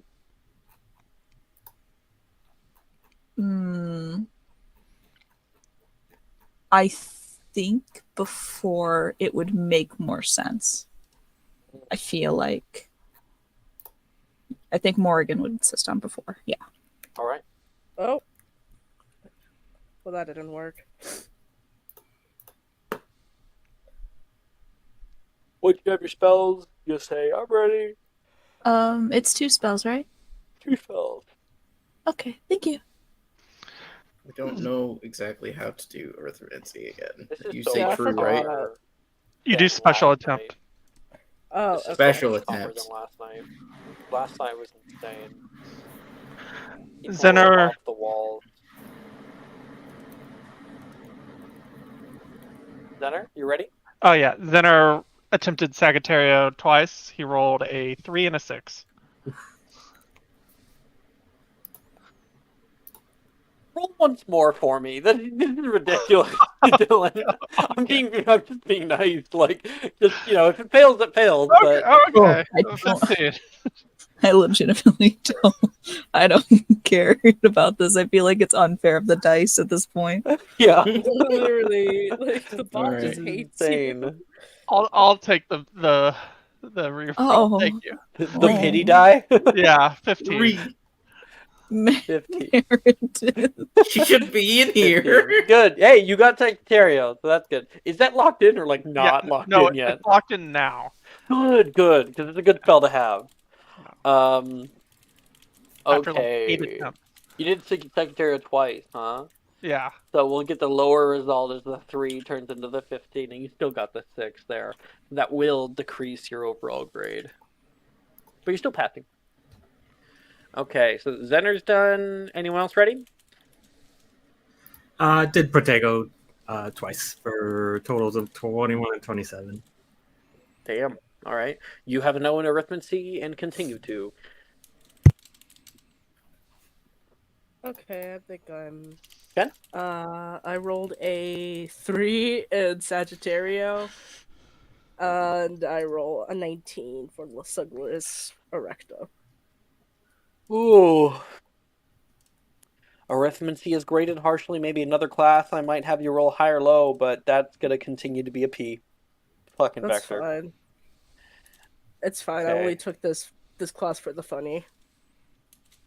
Alex, quick question. If I if I had a successful attempt for Sagittario in both in Ruins and this class, do I get both tags or just the one that I locked it in with? Both tag. Okay. Your Arithmancy runes? Yeah. Yeah, you get both. Okay. I'm done also. Meditate. I got a 3 on a Mhm. Sagittario Mm-hmm. and a 12 on Parafarge. That's a successful repair farge, right? It is Second a level successful spell. repair charge that is now locked in. Still a P. You get a P. Okay. I still need Billy and Morgan.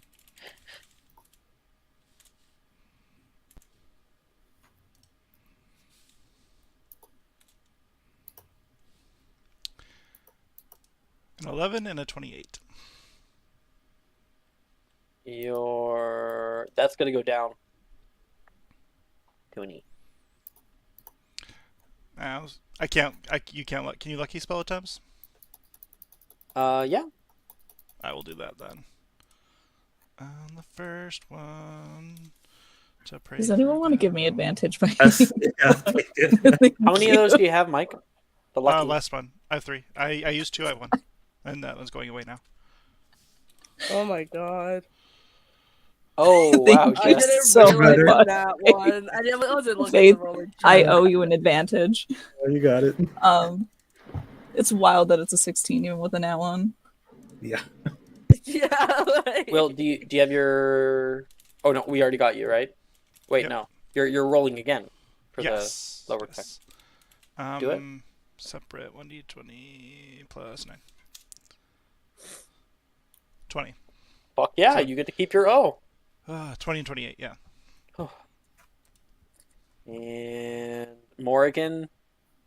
That is a 27 for Protego, which I realize I never had cast, so thank you, Faith, for attempting to cast Protego because I fucking forgot.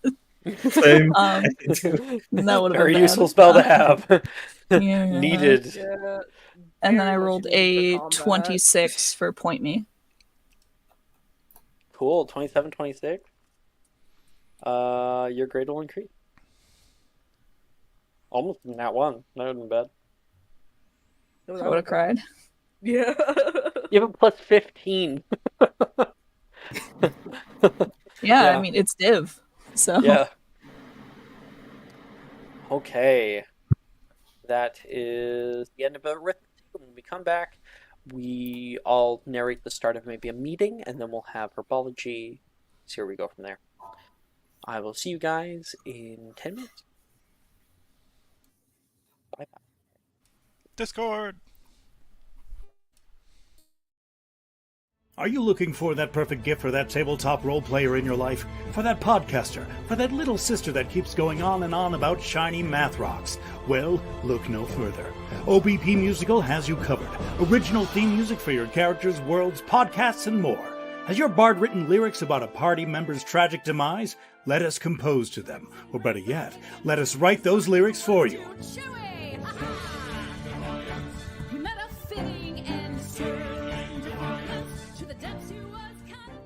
But the goodness, no, greatness, doesn't stop there. How would you like a cast member of Les Miserables, Disney, or Come From Away to sing your pieces? Oh, you bet you would. Fully orchestrated cinematic pieces. Pieces like this. Who'd rise to meet the call, who'd fiercely face the danger, be a hero to them all. For the hordes of people We have 8 vocalists, 7 composers, 2 lyricists, and an admin team ready to take your request. For as low as $60 US, you can get your own musical theme. OBP Musical, making fantasy a reality.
How helpful was that when that's your whole class? Hello. All right.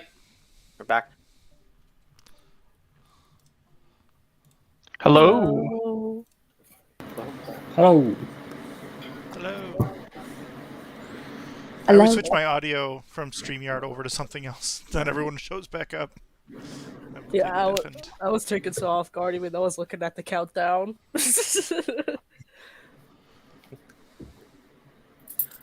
All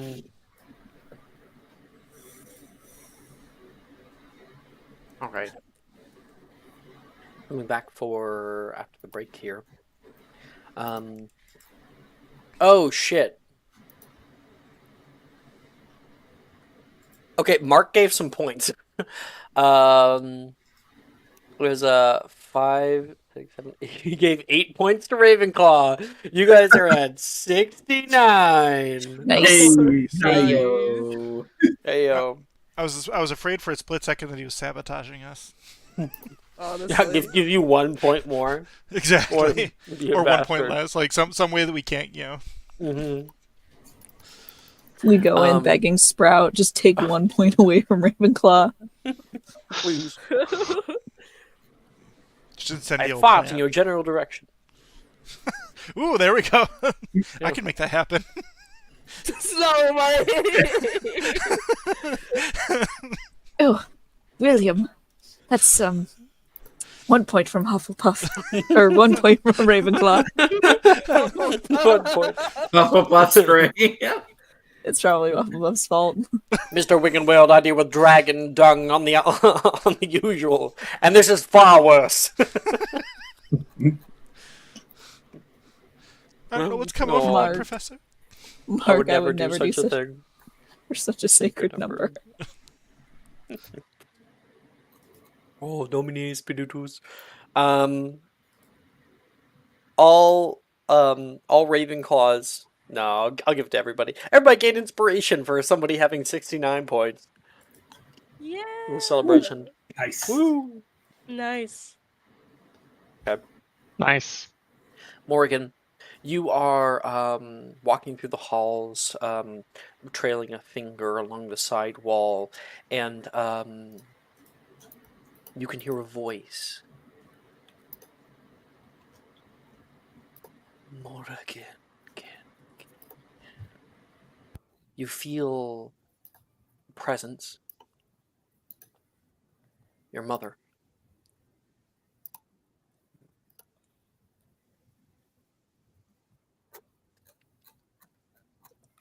Is there a place, a way that she would know how to receive a message? Is this a normal thing?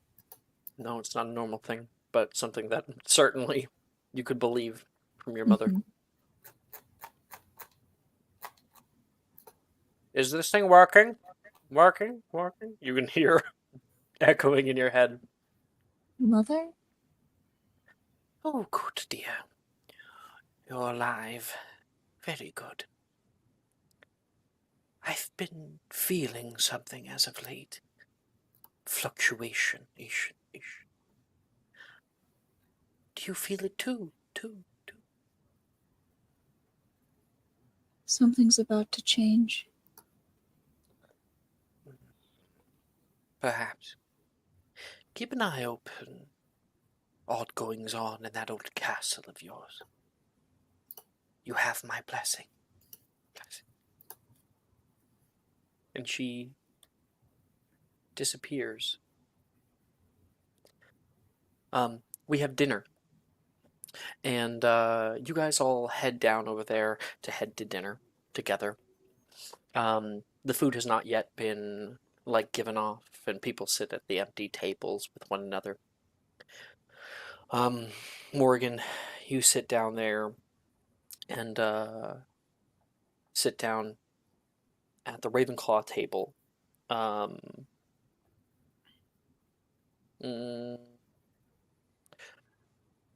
I was thinking that maybe somebody might notice that maybe you're feeling a little off, but I think that would be entirely normal to see from Morgan. So I'll just continue with the damn scene. So you guys all are sitting there waiting patiently for your food, and then you can hear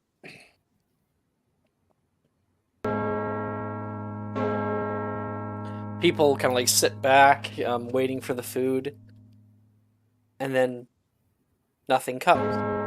Oh, sorry, that's on loop. My bad. And a second later, just as like the headmistress is looking over, wondering what's going on, the food appears about 2 feet above where it should.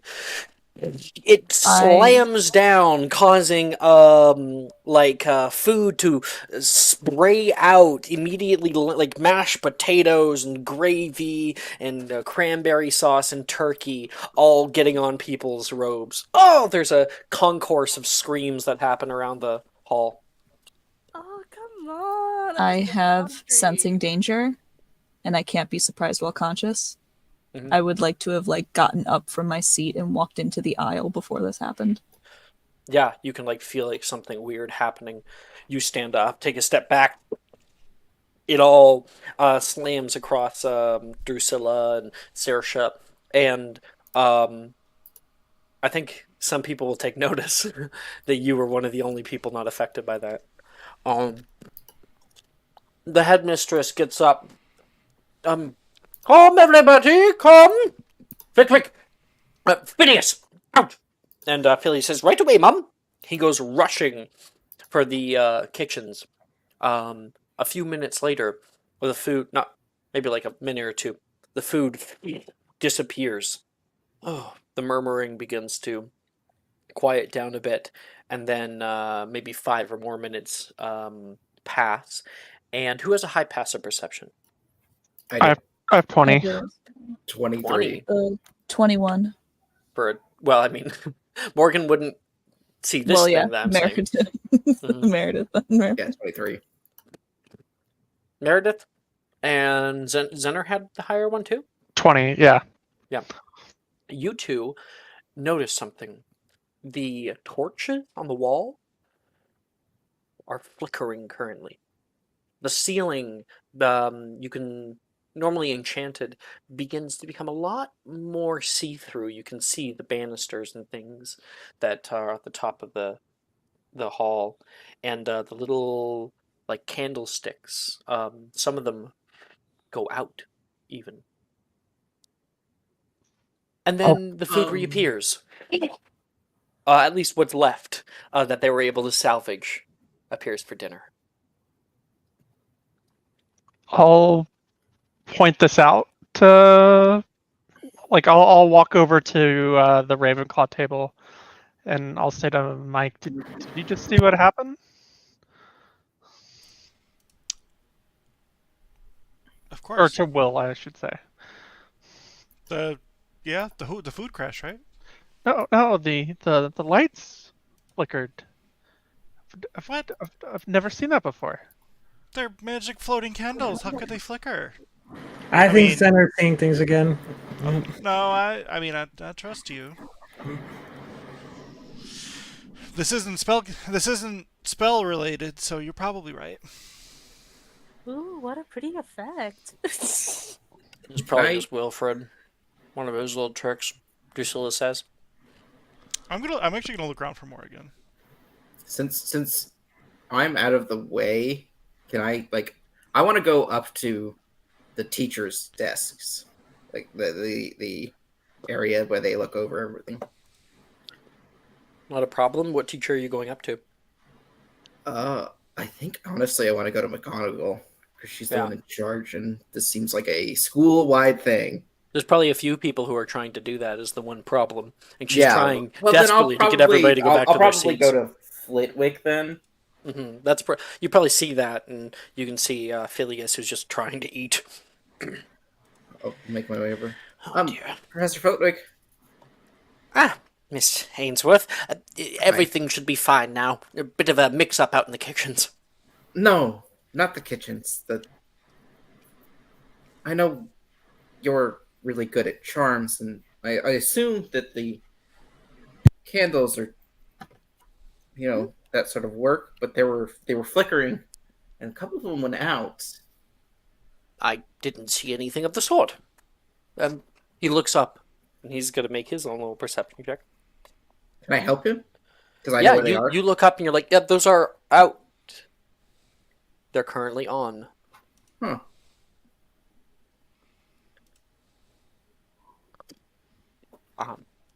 I saw them go out.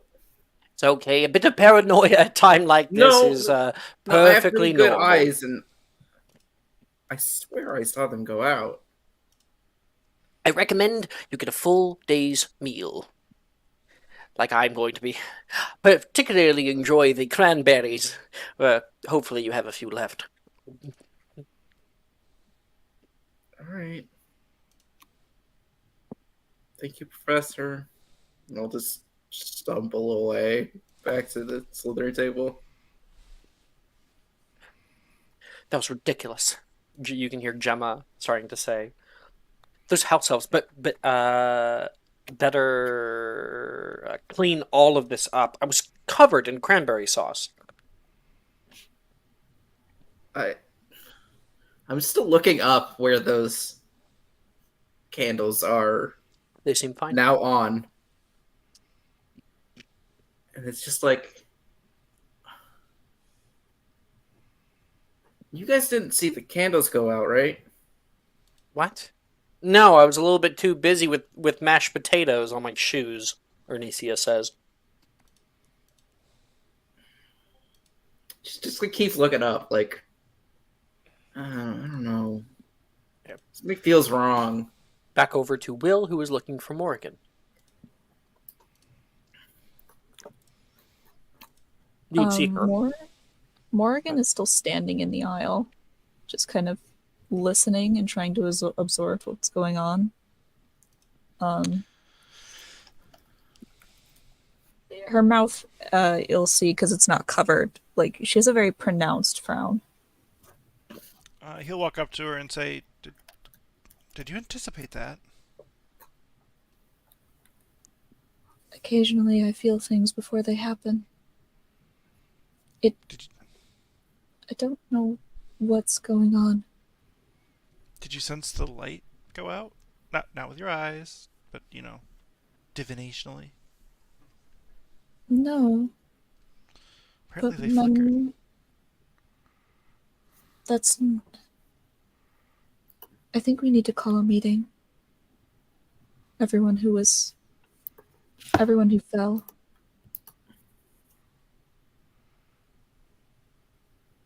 Something's going on, and there's also a situation that you all should be aware of.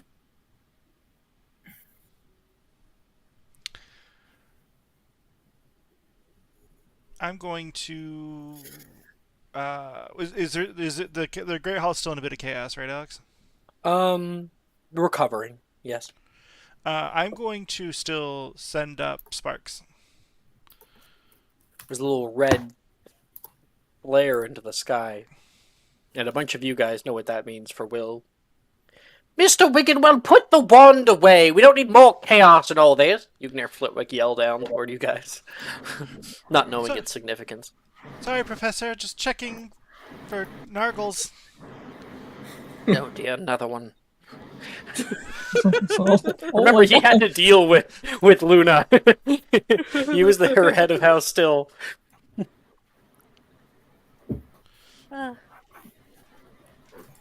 I guess we make our way to the entrance hall.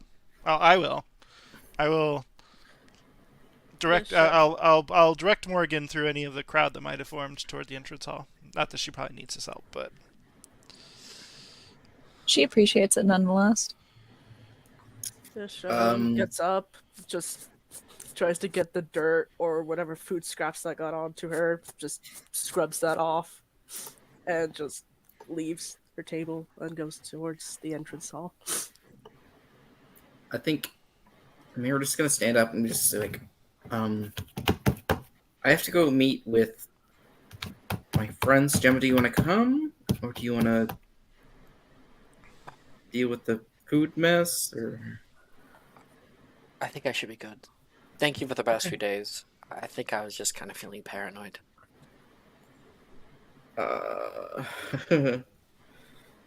I'm just gonna grab Gemma by their hand and just take them with me. What are you doing? I'm sorry, Cat, but you cannot bring anyone else Oh, into the room. I'm sorry. sad. I mentioned this before. I don't want anyone else in the room. I'm I good. didn't know if I'm we were good. going to the room. That's the thing. Yeah. Gotcha. That's fair. So Gemma, we can just retcon. She said Yeah. like, I'm good here. I don't want to hang out with your friends. Okay. No rip. Single Yeah. tier. I guess I'll go out then with everybody else. Cool. Callisto will come up with a big blob of cranberry sauce at the tip of her wand from Tergioing it. munching on it like a candy.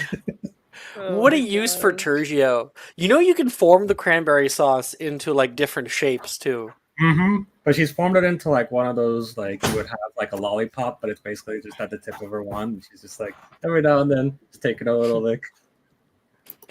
At least not walnut. I think Inspiration to faith. I think you already have it, but that's a very creative way to use that spell. Sorry, Dylan. Say something. Zinner on his way out probably spots Meredith walking as well, and he'll go up to her and say, am I the only one that saw the lights go out?" Candles, right? Candles. Yeah, the candles. They went Like, out. and some went out. Yeah. I went to talk to Flitwick, and by the time I turned back around, they were back on. So I don't know what's going on. I'm getting a bad feeling. Yeah, no, it's not good. Well, let's go see what the others. We all meet in the abandoned wing. Yes. Yes. Let's entering into the room. You can see Morgan has everyone gathered around the comfy like seating area. Is everything okay, Morgan? Did you see something like foreseen? Yeah, what's going on, Morgan? Foreseen. You see something? I had to clarify.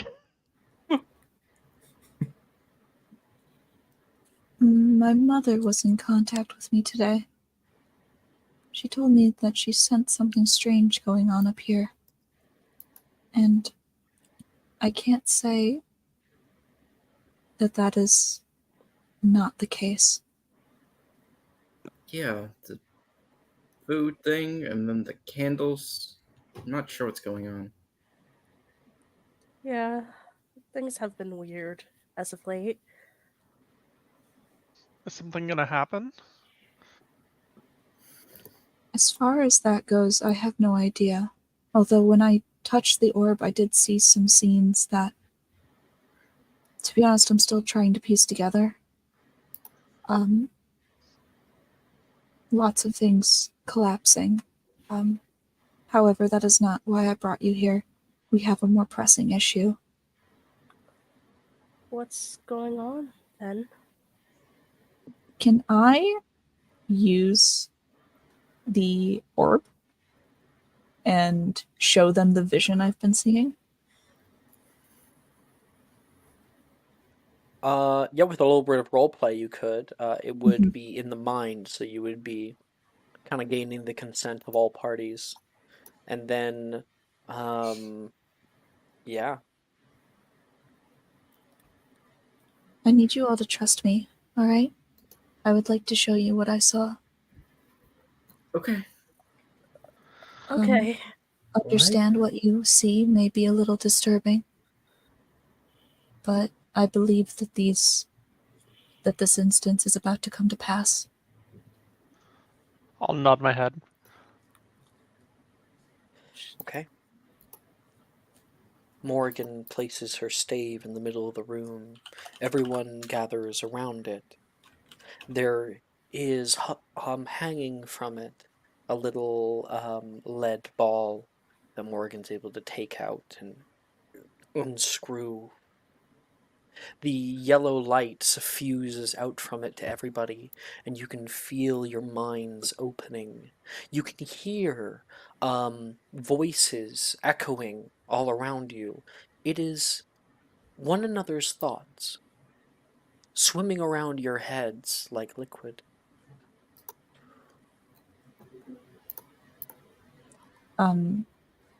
she'll hold it in her hand, and then she'll concentrate on the vision that she saw, and then she'll quickly close her hand and like Scared me. I'm fine. Jordan came into the room just like really quick, and I was like, "What's going on?" Crucio.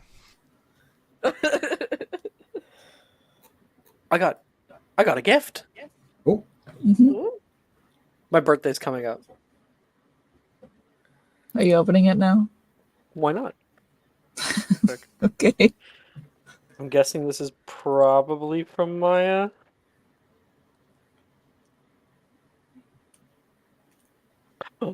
Oh! Oh! That's nice. If we were villains. Yes, I know who that's from. Who's it from? I'm not allowed to tell you. Oh, okay. Oh, that's very nice. I'm good at reading this. Continue. She concentrates on the memory, the vision. She like holds her hand out, and then she like quickly closes it in her fist and like tries to push the vision to everyone. You all feel an unsettling wave, a out-of-body experience as you were pulled into the orb.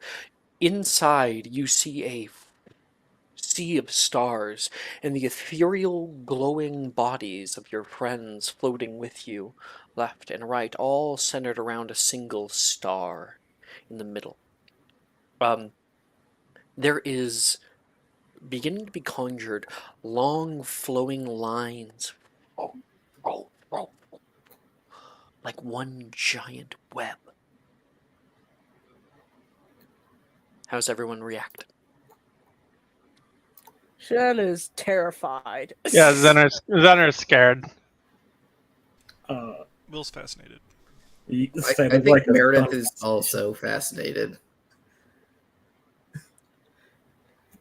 Show You me are- that night. When Morrigan gives the command, all around you swirls. You can see one strand that is snapping and shutting, snapping and shutting. Morrigan grasps onto it, and we were all pulled into this prophecy.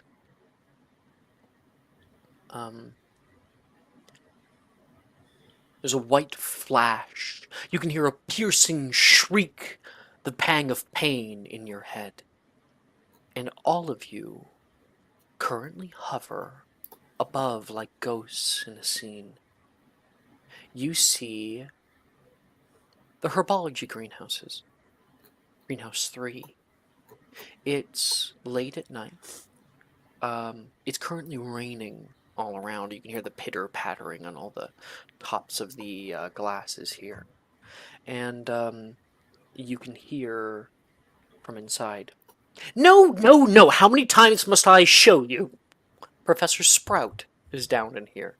The carnivorous cabbages must be fed 16 ounces of raw steak, not the whole bloody thing. Seriously, if you spent more time paying attention in class and less time bickering, you wouldn't be here. And you certainly wouldn't be overfeeding my cabbages. Now, I'm heading out to pick up some fertilizer, and I want Greenhouse 3 fed before I get back. Is that understood? The whole greenhouse." You can see Ernesia is here. "Yes, Miss Green, the whole greenhouse. If it wasn't difficult, it wouldn't be a punishment, now would it?" "But, Professor," you can hear Gemma chime in, I wasn't even part of the argument. Nice try, Miss Drayton. You're precisely where you ought to be. 15 minutes.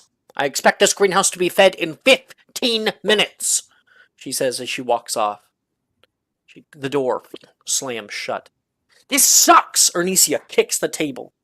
"Stop being a child and get feeding." "Delilah's here too," she says in an angry tone. "A child? Onicia looks taken aback. We're only here because you wouldn't keep your word. I did keep my word. I said I might tell you, not that I absolutely would. Gemma rolls her eyes. This is what this is about? That's obviously on you, Onicia. Me? You should have known someone like her wouldn't make right on her word. Delilah whips out her wand, and so does Gemma. The two of them point toward one another. See, the little badger would rather fight than be honest. And, this scene is going on. All of you guys can speak, but you cannot, touch anything. You're like ghosts here.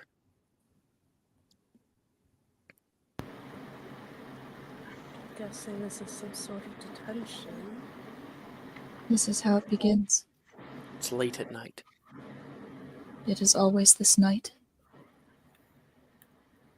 I'm gonna roll deception real quick. Mm-hmm. Are you rolling 13. deception? I don't know why. Because I know why they're here. Yeah.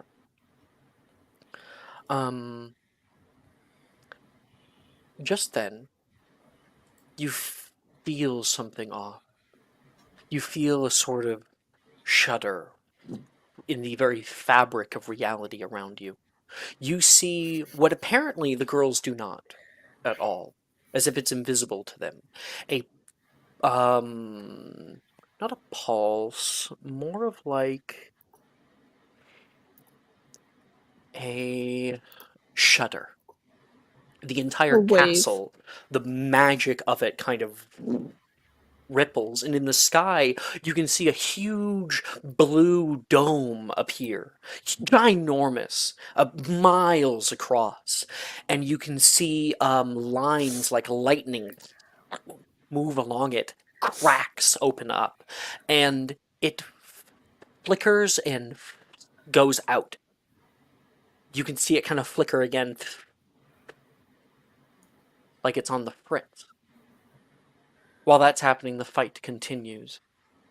The girls yell at one another, and out from the forest, a darkness pools.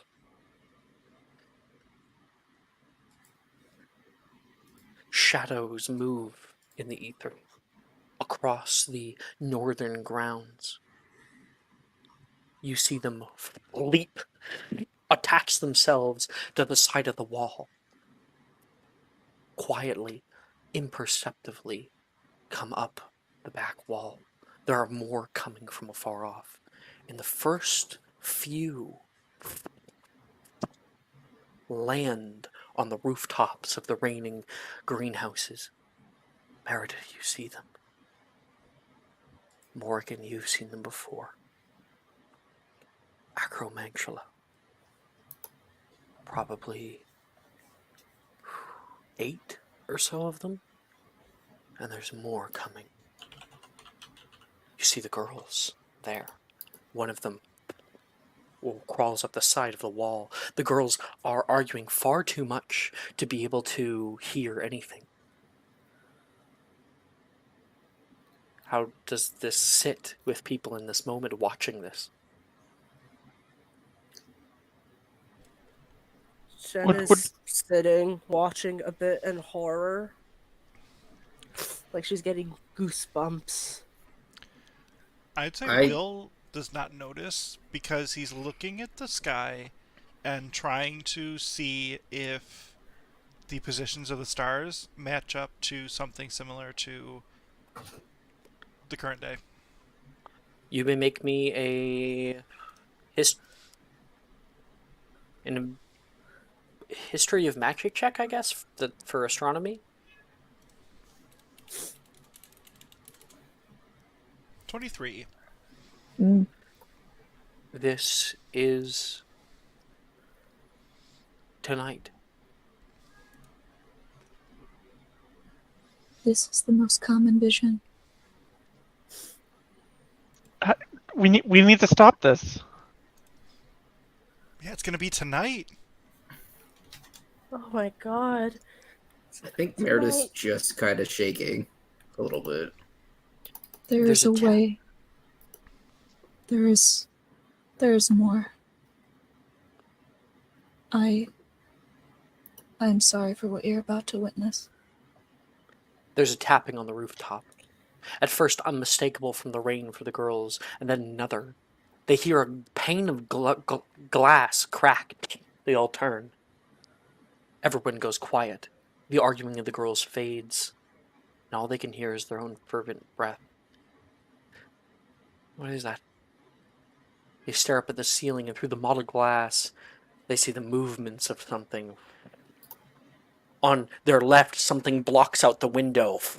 It walks along the side of the outer wall, then another that climbs down to the ground. There's a crack. And Gemma looks up. The glass on the right-hand side of the roof shatters inward, caving in as a giant 10-foot-wide tarantula leaps down, clicks. You can hear one of them call out, "Bongasi," which means, I guess Morgan would be able to translate as, capture and maim. And it lunges out toward Arnesia. Delilah throws a spell. You can see shattering noises as they are overrun by them. The back door opens. Bright white flashes of light. Arnesia rushes out, and one of them that were on the rooftop of a nearby greenhouse, ready for anyone jumping out, jumps down and hits her so hard she hits the ground. You can hear screaming nearby, "Arnesia!" You can see Gemma in the window there. She immediately is attacked by something, and Arnesia gets up, sees her wand crawling toward it, and then you can see, just as she's about to grab her wand, things kind of move slowly. A acromantula steps over her, puts up their fangs, and embeds it into her back. And then time stops. This is what happens when we do not intervene. However, this is a vision of death. Death cannot go unrestituted, I have told you before. With the Mandrake situation, and now this. I have tried to look for a different way. I have tried to stop them. Stop this from occurring. Stop them being in the greenhouses at all. But the spiders still get in. Someone will still die. When Morgan is speaking, you see other possibilities that Morgan is able to conjure, and you all could too. The kind of scene reverses. You can see Professor Sprout feeding off her greenhouse. That flicker happens all the same. Acromantula enter and she leaves. And you see the acromantula move over toward the wall and split off, and you can see kind of a ghost. They now become like ghostly, and some of them walk over here, and then they split off. And it's like they duplicate themselves until they are crawling all over the Oxford building and into the Transfiguration courtyard. Possibilities split unendingly as to where they go. You can hear screams, shattered glass. It's impossible to know where they would be if the girls were not in the greenhouse.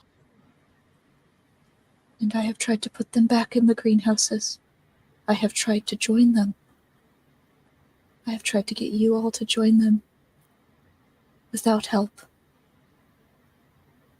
You see those effects are similarly dire. all of you see the scene run again, except you guys are there. throw out spells toward them as they crash into the greenhouse.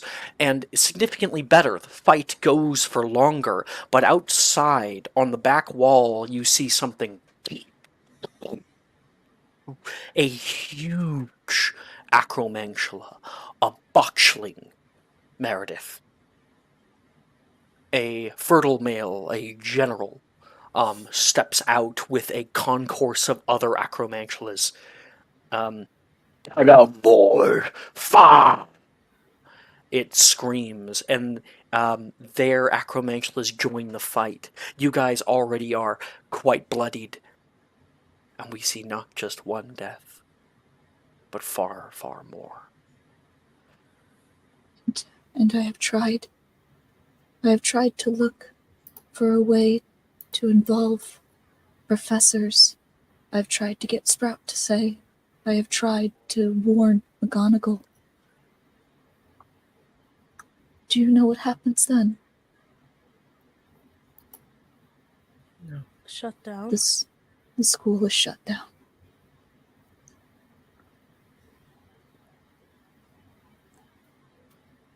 All of you head home. Are safe. All of you are alone. Only there with your parents. Letters between friends get further and farther between. War is announced. And even further still, you see the crumbling, the cracking of stone walls. Old vines on the building grow gray. At the back of the building, there's an explosion. But it seems more like a snippet. You see the roof of the Great Hall crumbling in, and the entire castle crumbling to nothing but dust. And you see that big blue dome blink out for the last time. You see the stones themselves bleeding with magic. This kind of iridescent hues that lit off into the sky. The magic of the school gone for good.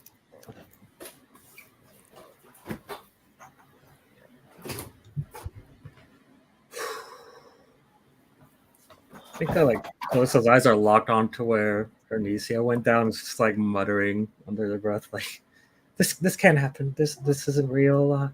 This is supposed to be a safe place. It's a school. Nobody dies. I think Shada's looking over at the vision where the school is shut down and they're all stuck at home, where the letters get farther and farther. Vision's like, oh no, I don't want that. I don't want that. No. The fate of both this school and of your classmates is entirely in your hands. But fate, as Morgan has tried to explain, is complicated. It does not go unrestituted. To fully change events, little changes are easy, big changes are hard. There's very few times in which what is meant to happen does not. You all can certainly help.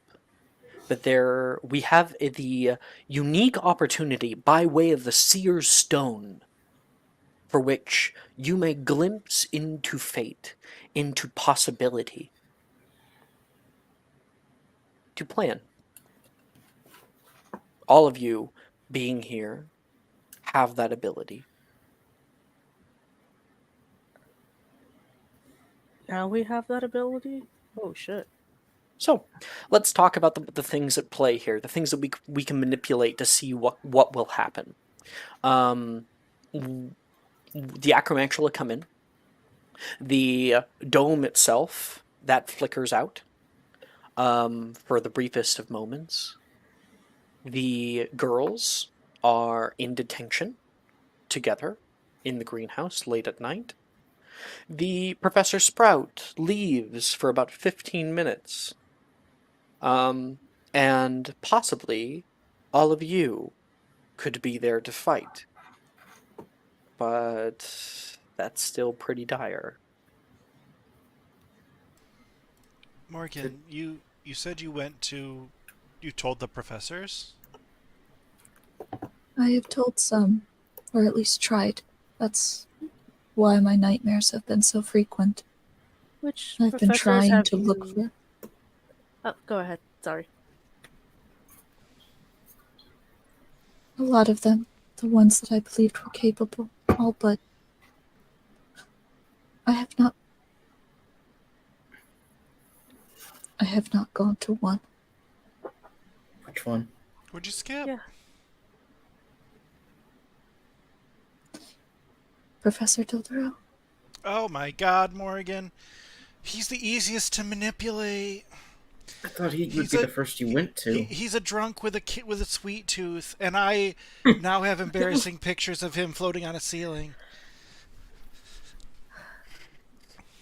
Don't ask about how I got them, but I do have them. And he's just like, You all see the scene from earlier replay. With the seer stone. Will's like, don't ask how I got them. It immediately shows you all. I mean, I was going to tell you how I got them anyway, but now you can see. You left the flash on? I don't know how these cam things work. Isn't that an American thing? What? Flashing Jealous. things? Yeah. Are To they be just fair- flashy people anyway? To be fair, I think the fate where the flash was not on would be a lot less funny. It's true. Think let's not I do get a go particular enjoyment out of... I do get a particular enjoyment every time he says, Wigan Wild! All of you, to be clear, all of you may ask questions and may get answers. What if? Okay. Why is this? And the seer stone may show you. What if we stop the dome from flickering? They can't get through then. Why is the dome flickering? Yeah, that's what I was gonna ask. Why is it flickering? Because I thought there was barriers. That's the thing that always happens. You cannot stop the dome from flickering, and you cannot stop the acromantula from getting in. Let's get an answer, though. Mhm. As the seer stone pulses, the entire scene changes. You all see a sight that no one else has seen before. It is a dark day, a dark night. You can see lightning streak across the sky. In slow motion, you can see people yelling, sending off spells. You see the Battle of Hogwarts. A long concourse of Death Eaters and people who support such things rushing the castle. The symbol of magical strength within England. A lot of people are like, it's a school. It's a lot more than a school. It's important to the very culture of the nation. You control the budding children, and you control the future. You can see a huge dome over the school, smaller than the one that you were able to see earlier. It is a Protego Horribilis that Professor Flitwick has put up. Lord Voldemort himself has sent off, you can see the streaking in slow motion line from him, which would be a very powerful Omnifracto, which hits the dome and opens it up.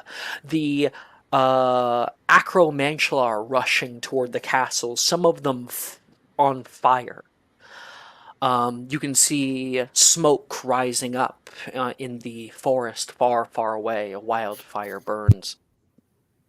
And our scene focuses upon one man.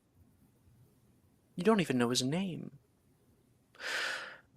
A man wearing a ramshackled mask, something he created of his own design. Not a true Death Eater by any means.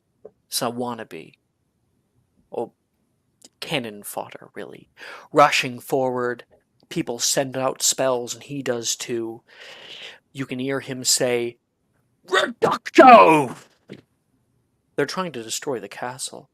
So many others. Red sparks hit the side of the walls and disintegrate the stone. His, however, he's not very good at these kinds of spells. And we watch his leap out of his wand, and it goes far wide to the right, past the lake and toward the greenhouse area. You see it hit the cliffside on the outside of the greenhouse area, and it burrows into the stone, disintegrating stone all its way. It goes probably 50 feet into the stone. Arsene cuts. You are all in a huge room, a room familiar to you. You see a beautiful glistening yellow stone hovering. You can see runes that are etched on the floor, and pillars and walls are vibrantly glowing, sending off different enchantments to different parts of the building. A living, breathing thing.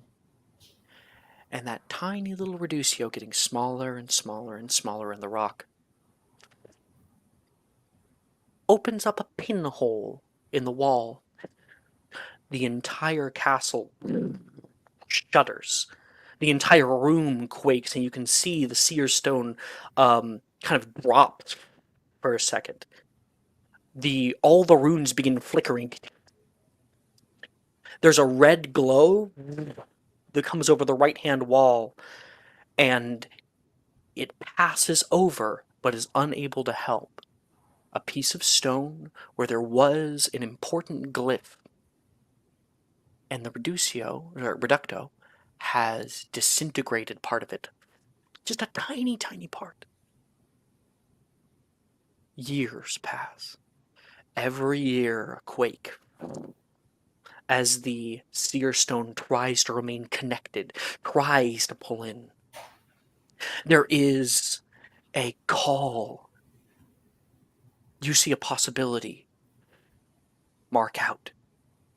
Eventually, the seer stone loses power. More runes flicker out, out, out. And the seer stone drops from its hovered position. The entire room begins to crack. The ceiling caving in and destroys it completely. And then you see it all reverse. And there is a voice, a call, a desperation. There is a feeling here, and you can all feel it in your chest. Fear. The fear of death. Melody. Calls out to those who may hear it.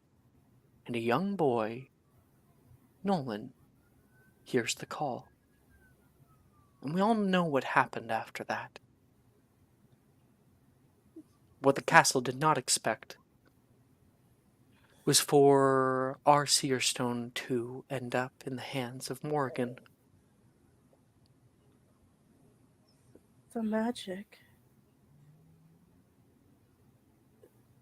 It's dying.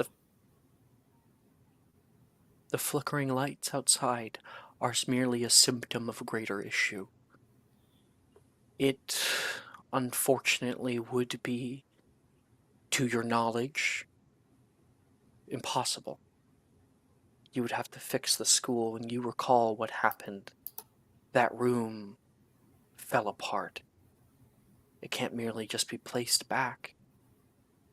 All of these things, the flickering lights, the food appearing not where it should have, are all quakes the castle failing.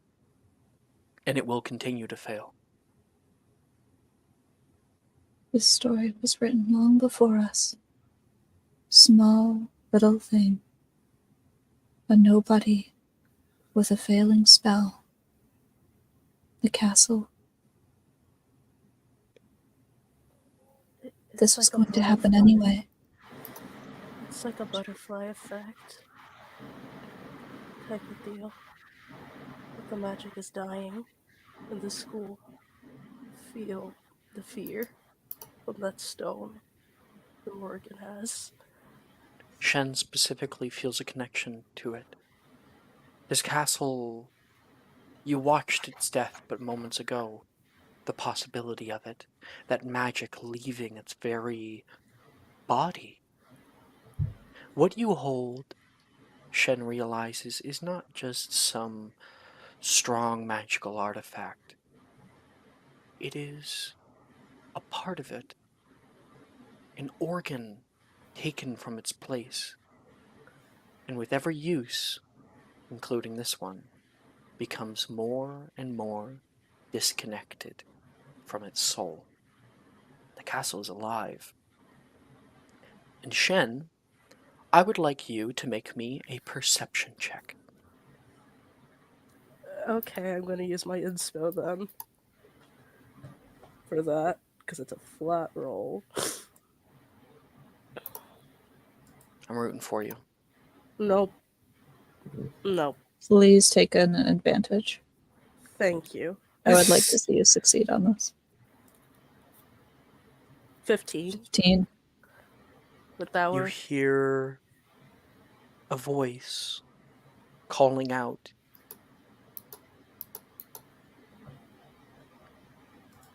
Foresight given to the sightless, might given to the mightless, fright given to the frightless, and blight given to the blightless.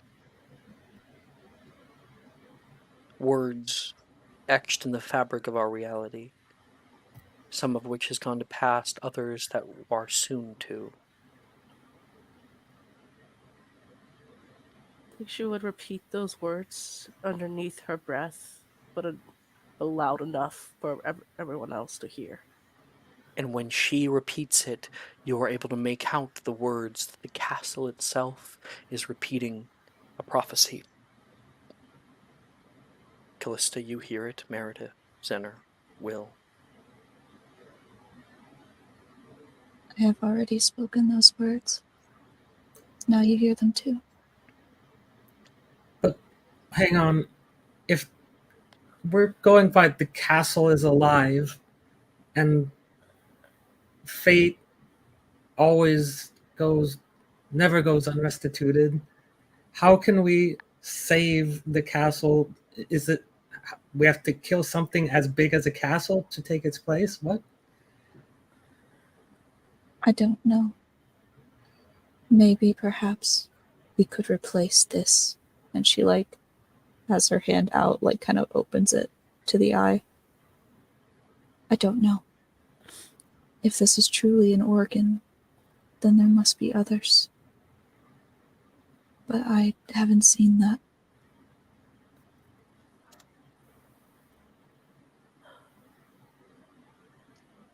From what I feel,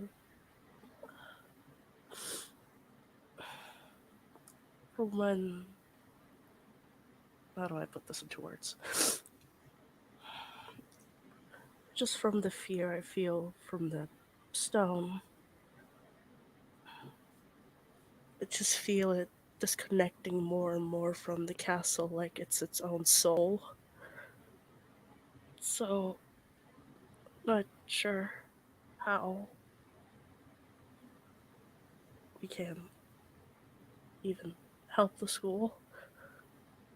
And this is why I did not want to go to any of the other teachers.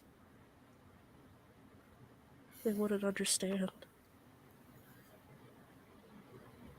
This puts it into perspective. You close down the school, if teachers know. At least all the ones in Morgan saw. and you all are not able to complete the castle's dying wishes to save its life. And it will die, as it was already ordained long ago with one simple, stupid act.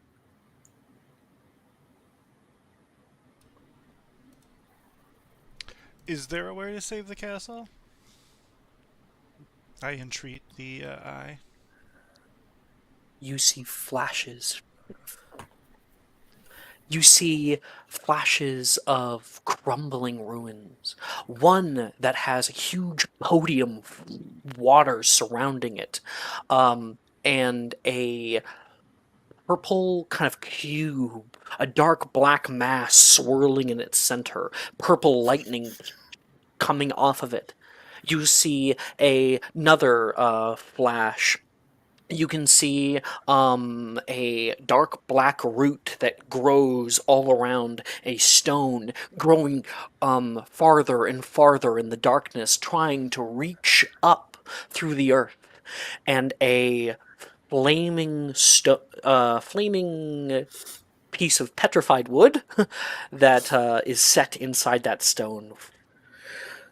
You can see another thing, a large pyramid that you are in the middle of, and on a podium there is a clicking, constantly moving mass of metal.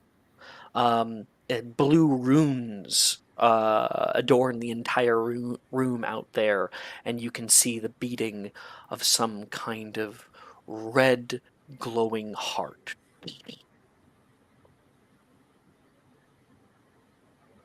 Are they similar to the stone Morgan has? Like a Black relic? root, not purple.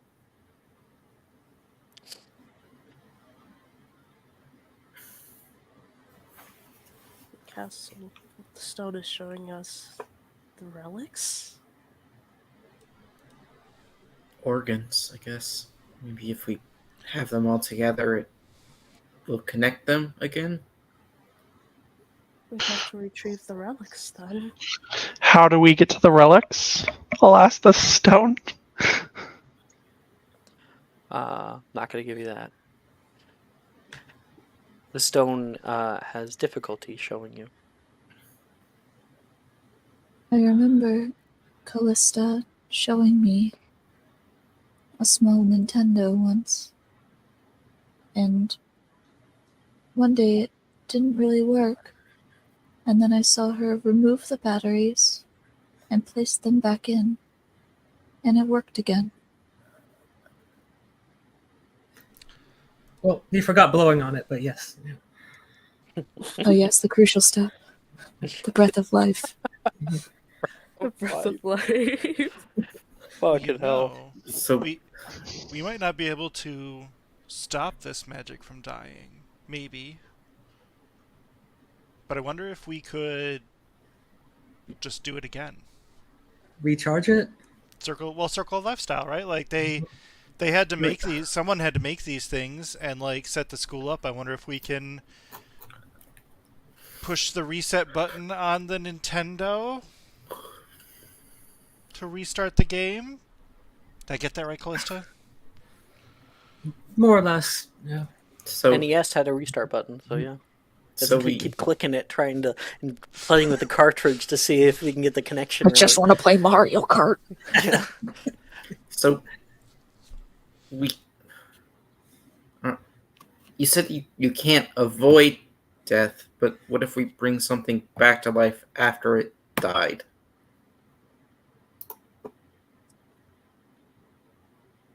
Would that still Wouldn't allow that? wouldn't the act of trying to bring something back require? But it's already dead, so it fulfilled the prophecy. Morgan, I think with your teaching from your mother, I think that something would be very apparent to you. The life of the castle is completely an affront to nature. Completely. It exists, it's alive. We see things that look living in the magical world. They are called bewitchment. It is a simulacrum of life. It is made up. The portraits are not alive. They are from the eye and mind of the artist. When you transfigure a rock into a dog, that dog looks alive. It's not alive. This is alive. It has a soul. The very creation of that soul must have come from something. And that is not restitution. You make something of that kind of power from inanimate things.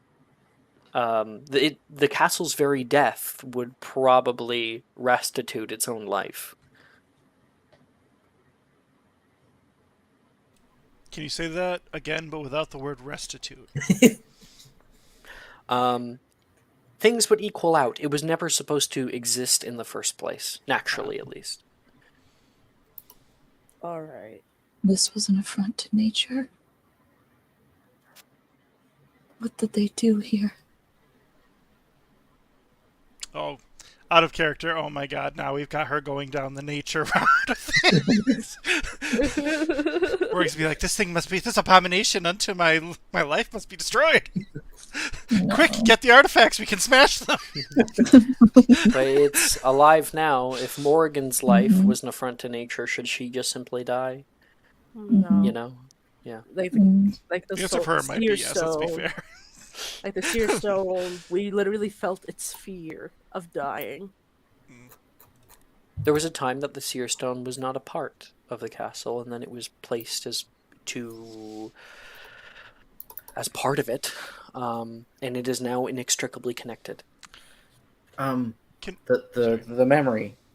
They had the parchment with the pieces. Yes. Those are the organs, and they added a fifth one. Foresight. We don't know what that is. A giant eye on the floor.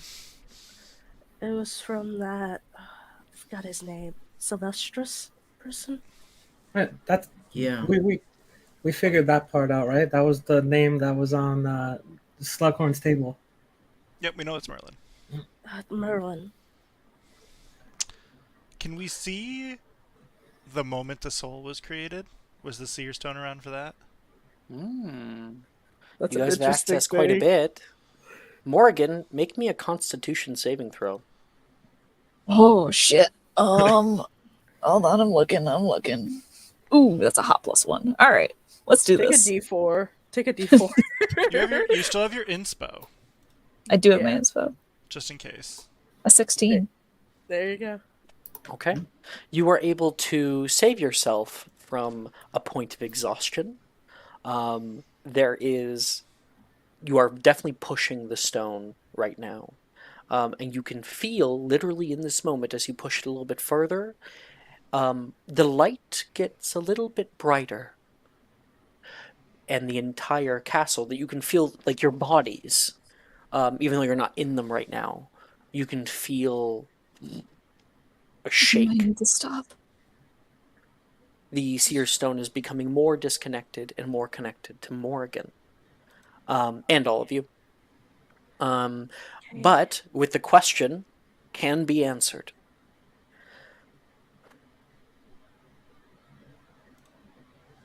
I think I know what this is. You find yourselves in a familiar place. You find yourselves in that odd antechamber in second year. The four statues. But the four statues are not there right now. Instead, you see in the flesh our four founders. Salazar Slytherin with his shaved head, long beard, Godric Gryffindor with a sword at his side, Rowena Ravenclaw, looking down, checking the rune work, closing a book. Looks about right. And Helga Hufflepuff walking in. Well, we're actually doing this, are we? Indeed. You can hear from the side of the wall Merlin Sylvestrus. Everything should be in place, he says. You can see 4 circles appear, and when they step onto them, a line of colored runes appear out from long hallways. As we were there before, in that antechamber, there were hallways that were blocked off, and there are lines that come from them. A purple one that goes right to the foot of Salazar Slytherin. Hi, Jordan. Like an hour? Okay. A red one that streaks down the way to be underneath of Helga Hufflepuff. A green one that comes upon Godric Gryffindor, and a blue one that peers under Rowena Ravenclaw. The last step. Hopefully this works and doesn't blow us all up to smithereens. We all knew the risk when we started this. When we started this, Merlin, know your place. Apologies, Master. Merlin comes by, and he takes out of a small lockbox a glowing yellow stone. He puts on a glove, holds it up, and places it down in the center, and you can see the center of the eye that was carved into the floor, just large enough for like a golf ball. He places it down and it all lights up yellow. He takes a step back, and Godric says, Godspeed. All of them together begin casting out a ritual, speaking in Latin, long phrases which you would be able to recall, Will, or whoever has some keen mind. And at the very end, they call out in unison, In animatis centus! There is a huge flash of white light, and that vision disappears. They created a soul. In animatis centus is something that was not believed to ever exist. It is the idea of being able to create a soul. They had to give something to get it. They made something entirely unnatural. But with it, they were able to create a castle that would stand the test of time, and it would change to meet the needs over years of the students.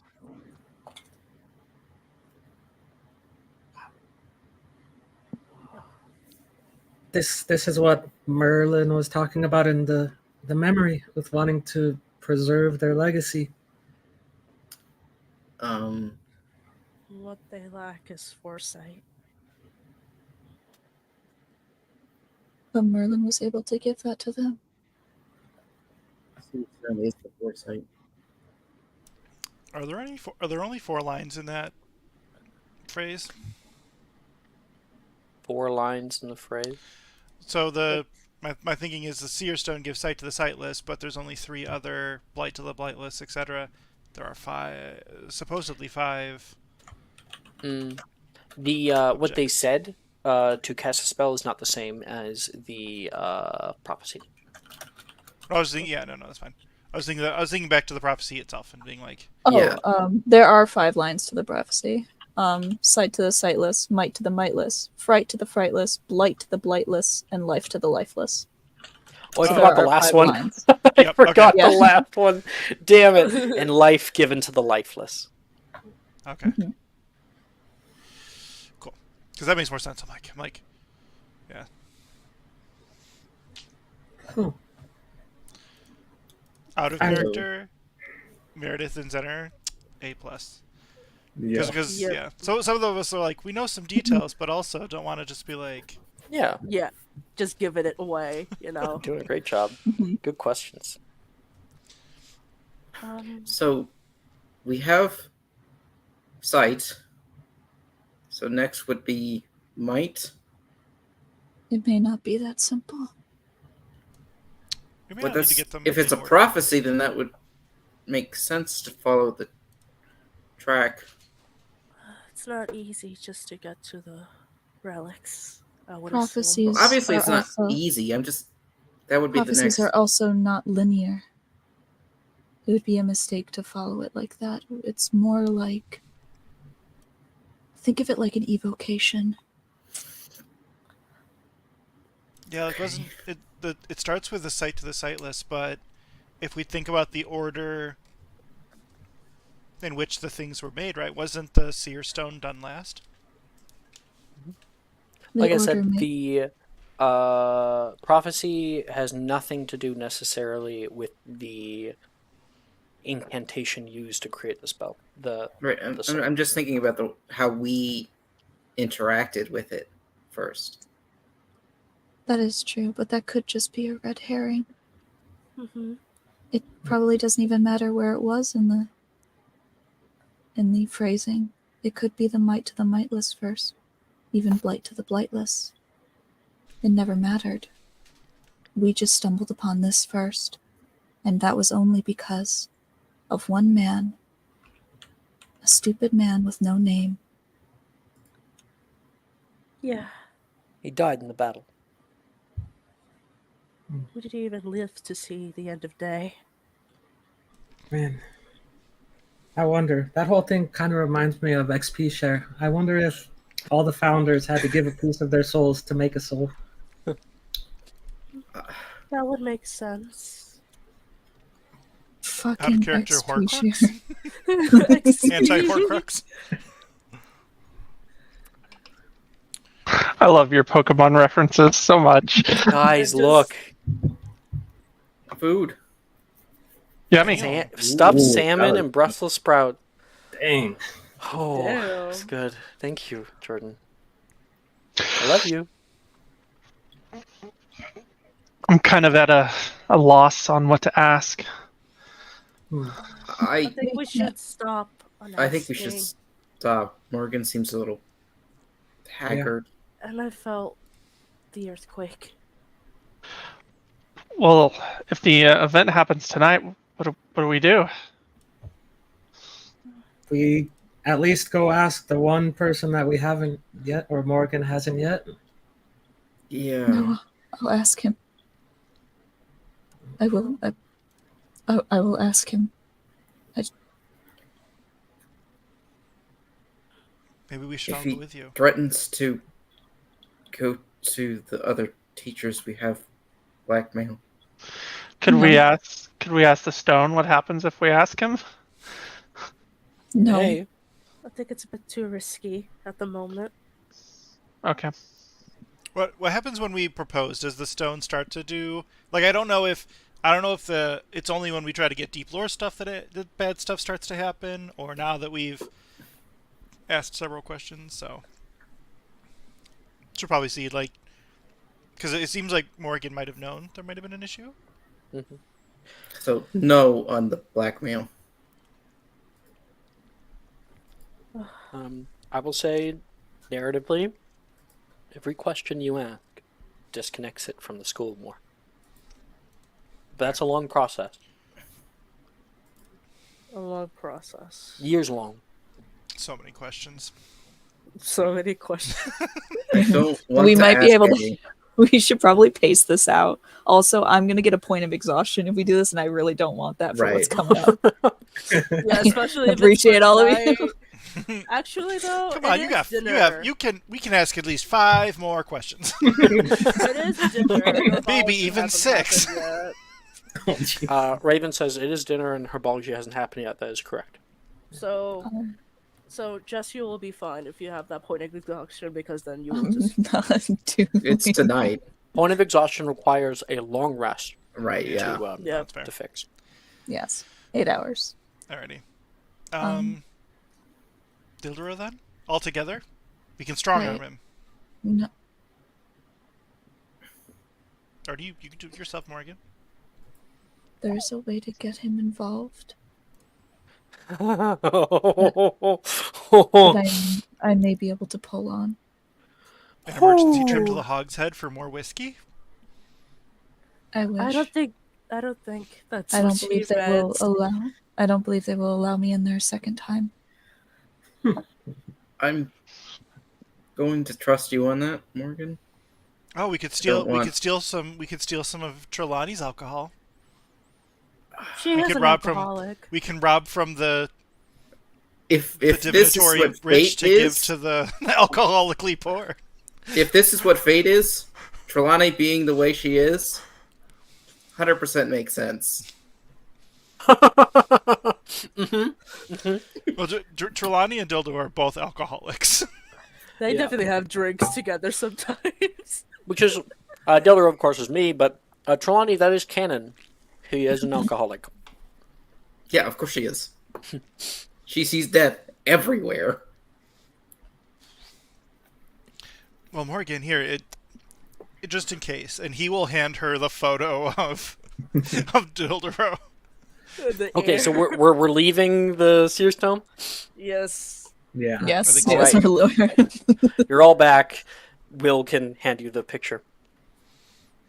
It's pretty funny. It's got a really stupid face in it. I really wish I could see it. I'll have to take your word for it. At least Dildero can see it. And see how much it torments him. Just I make sure he doesn't I need water. Be right back.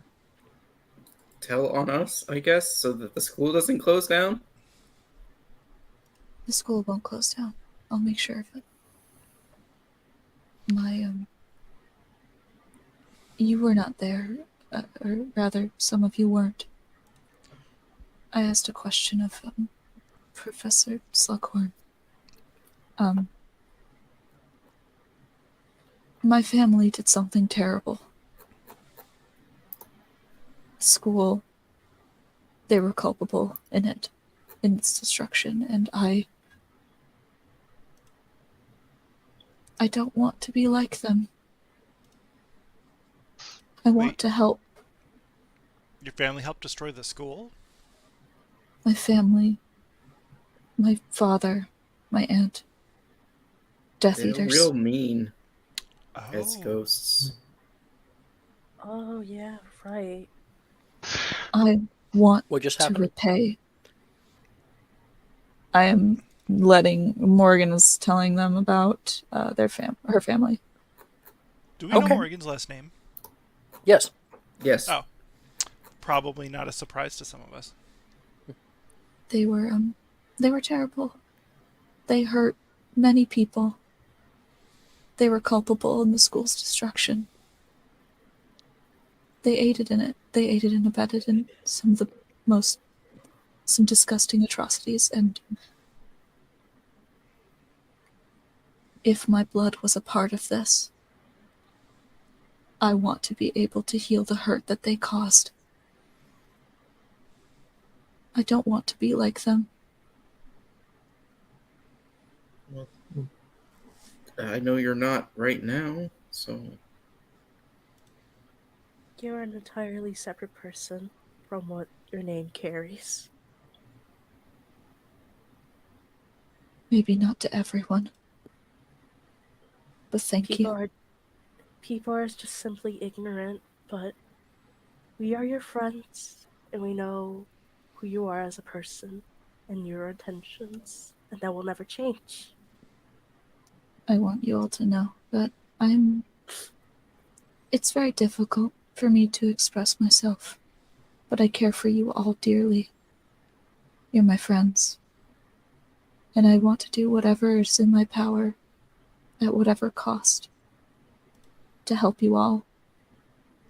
Oh, I believe all of Morgan. you will achieve greatness in your time. Morgan feels a hug. Yeah, Shen gives Morgan a Same. hug too. Same. group hug. Group hug. Just snuggling onto Morgan's head. Is there anybody who wants to say anything, or should we cut the scene there? Will's crying a little bit. Yeah. So Shen. We should cut the scene there. Okay. Congratulations, everybody. You know a lot of the hidden history that even some games further than you don't. Big difference in this game is that what happened is up to you. Just terrifying. It's all in your hands. There's a lot to take in. Look, that's not a It's not a good It's thing. a- That's just a stressful thing. It's a lot more. Yeah, A lot more times that Meredith can get swarmed. Look, Or Another show damn us the swarm, future. Meredith. Or show us the future Meredith gets swarmed in. That's why at the start of the session I was like, "Who told Kat that she's gonna get swarmed? Who broke that?" It's so funny because Kat was like, Meredith keeps getting swarmed by things, and I'm like, oh honey, that's not gonna change. God damn it. like the bear bees. I think we Leave should, Brittany alone. one thing that I do think makes sense for the next time we use the orb more again, though, that room that was just gray ash that we found like a few weeks ago. Should figure out how that happened. I Also holds agree. many secrets. But maybe not right now. It's not. That doesn't seem pertinent to it. You know, Keep it secret. tarantular Keep it safe. invasion. Should I? I know you're gonna talk to Dilderope, but should I get myself in trouble at herbology to go with them, just in case? I was literally gonna get myself in trouble in herbology too. Okay, Looks like we're all going to detention. I'm gonna Oh, pull I Shen can't to the risk my side if grades, I can. guys. Oh, I'm gonna run. I'm gonna okay. run down later. I'll run down invisible. I can't risk my grades. okay. What were you saying, Kat? Yeah, I'm just pulling Shen to the side. So I know how Ernesia is gonna get in trouble. Oh. We're not gonna stop it because we sort of want it to happen. Yeah, we cannot. She's avoid gonna death. have a plant shoot pus at them. Oh, is that how it happens? That is how it Oh. happens. Oh, that won't slide. Shen's like cracking her knuckles. No, There's the cutest. That won't slide. Shen, I'm asking you to be cool about I'm this. I'm not doing Just be actual cool violence. about I'm this. asking you to be cool about this. Wait a minute. That's What, my what- friend, Ernesia. I what will part be of the cool. year is it? And she might Hey, die hey, tonight. guys, let Raven talk, please. So ahead, Raven. I won't. I'm not gonna bring any violence into it, physically, at least. Since you said plus, then Shen, we're just gonna let how things unfold. Shen, please. Just She emotional might die violence. tonight. Just let it be for a week. If she I survives, mean, hey, if we then can't you can get them back at her. uninvolved, then why not get involved? We could bring out the special mandrake. That was And my involved in the center, I pulled her to the side. that was my thought, but bigger. You said Okay. to change the future, Okay, a lot of guys. things need to die. What if Guys, we Kat- levitate all the That's- mandrakes? Sorry. That's not all. Raven. Cat did bring me to the side, so I don't think everyone else heard about it. So, yeah, I just realized that she did bring Shen over to the side, so let's just Yeah. kind of... Sure. Someone brought Okay. Shen over to the side? Who? Yeah, did, Meredith. to talk Oh, about okay. this. Cool. Okay, Continue. I'm not gonna get... 1 week, and then you can do whatever revenge, as long as it's not harmful. It's not gonna be harmful. I promise. 1 week, okay? I pinky promise. 1 week for what? Nothing. Nothing! Anyway, I'm thinking, what if we like levitate? What if we like we? Morgan, you're totally right. A bunch of people have to die, or a bunch of stuff has to die if we're going I to know. change the future. Not always. She's like desperately trying to explain as you continue on. Castle size something. I was like, maybe we levitate all of the mandrakes up just as the spiders are gonna hit. Kill them all with a dozen mandrake screams. That would also kill us. Not if we're not there. What's the range on Wingardium Leviosa? Yes. The real question you should be asking is, what's the range on? And I totally didn't plan this. What's the range on a unstable levitation approach? It's not going to work on plants. Oh, but they're not But- well. I fully expect to see Will pull out Stinky for the fight. Fully expect that. Stinky Lob sticky. him like a grenade. You have to like time levitation charms. That's how it's gonna work. Okay. Then our next class is herbology. We've talked about it so much. I don't know. Do people even want to actually roleplay it? Can I just be over where Delilah's table is, specifically? Cat? Okay. I was just gonna say that I'm going to immobilize Delilah's arm so she can't react. Can't retaliate? Yes. Ooh, okay. That's a cool no. idea. Why don't we... You have called Yeah, shot? I do have called shot. Cool. Roll me... Well, you probably want to upcast that, right? Yes, I do. What level?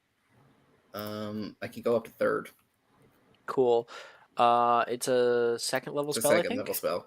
So I think it's 2d it's 9d12. 10 on 10. Yeah, it's 9d10. 9d10, yeah. So let me roll 9d10. She has 35 HP. Are 9d10.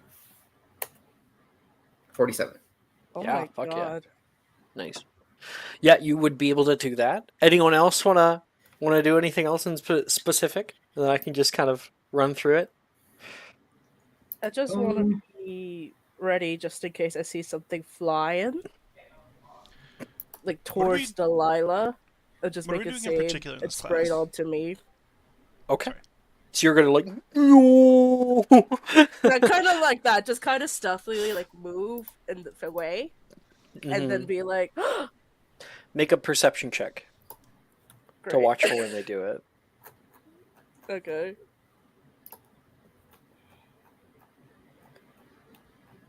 Oh, please. Please. Okay. 15. I'll give it to you. Anybody else? Yes. Okay. Well, being her pseudo rival, Callista is gonna plan a second stupefy on Arnesia if anything happens. So we're gonna be on the lookout. Yeah, definitely doing that after she fucking squirts people. But yeah. Just let me do Okay. a specific thing after it got squirt on to me. Just let me do a specific thing. What do you want to do? You'll see. You'll see. It's for a funny bit. Okay. Anybody else? Will? What is the herbology class supposed to be about? Mimbulus Mimbletonia. That disgusting plant. Do we want to roll for it now? Does it have any interesting magical properties? It's used in potion making. Like the pus is used in potion making. I am going to wait until they start their insanity, and then I will be prepared to steal some. Cool. Good to know. Or a lot. Zener, anything from you? Zinner's just gonna watch and wait and see the chaos unfold. Okay. All right. So, walking... Oh, 1 second. It's not important for this.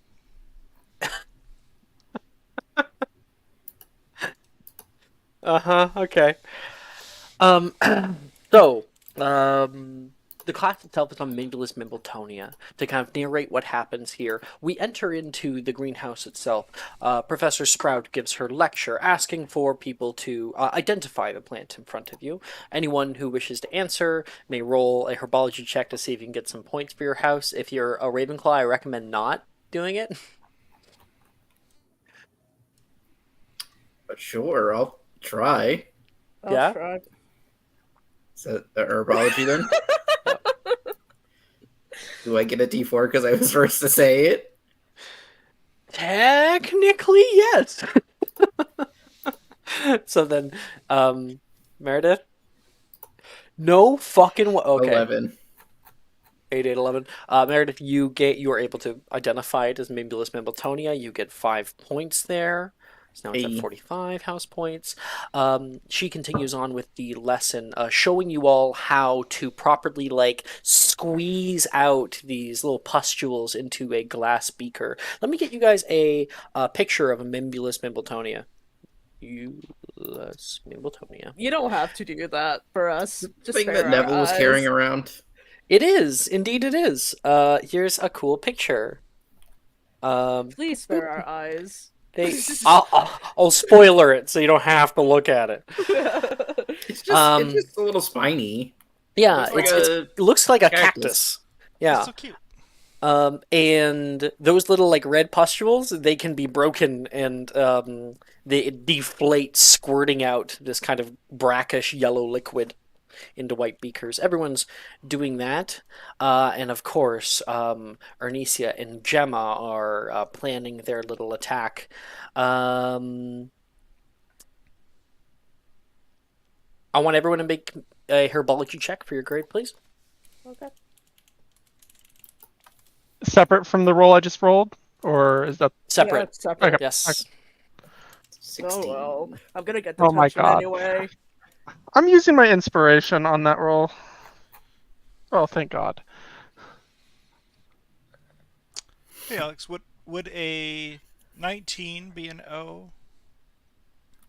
A 19 be an O? To keep my O. High or low? I'm going to reroll. Okay.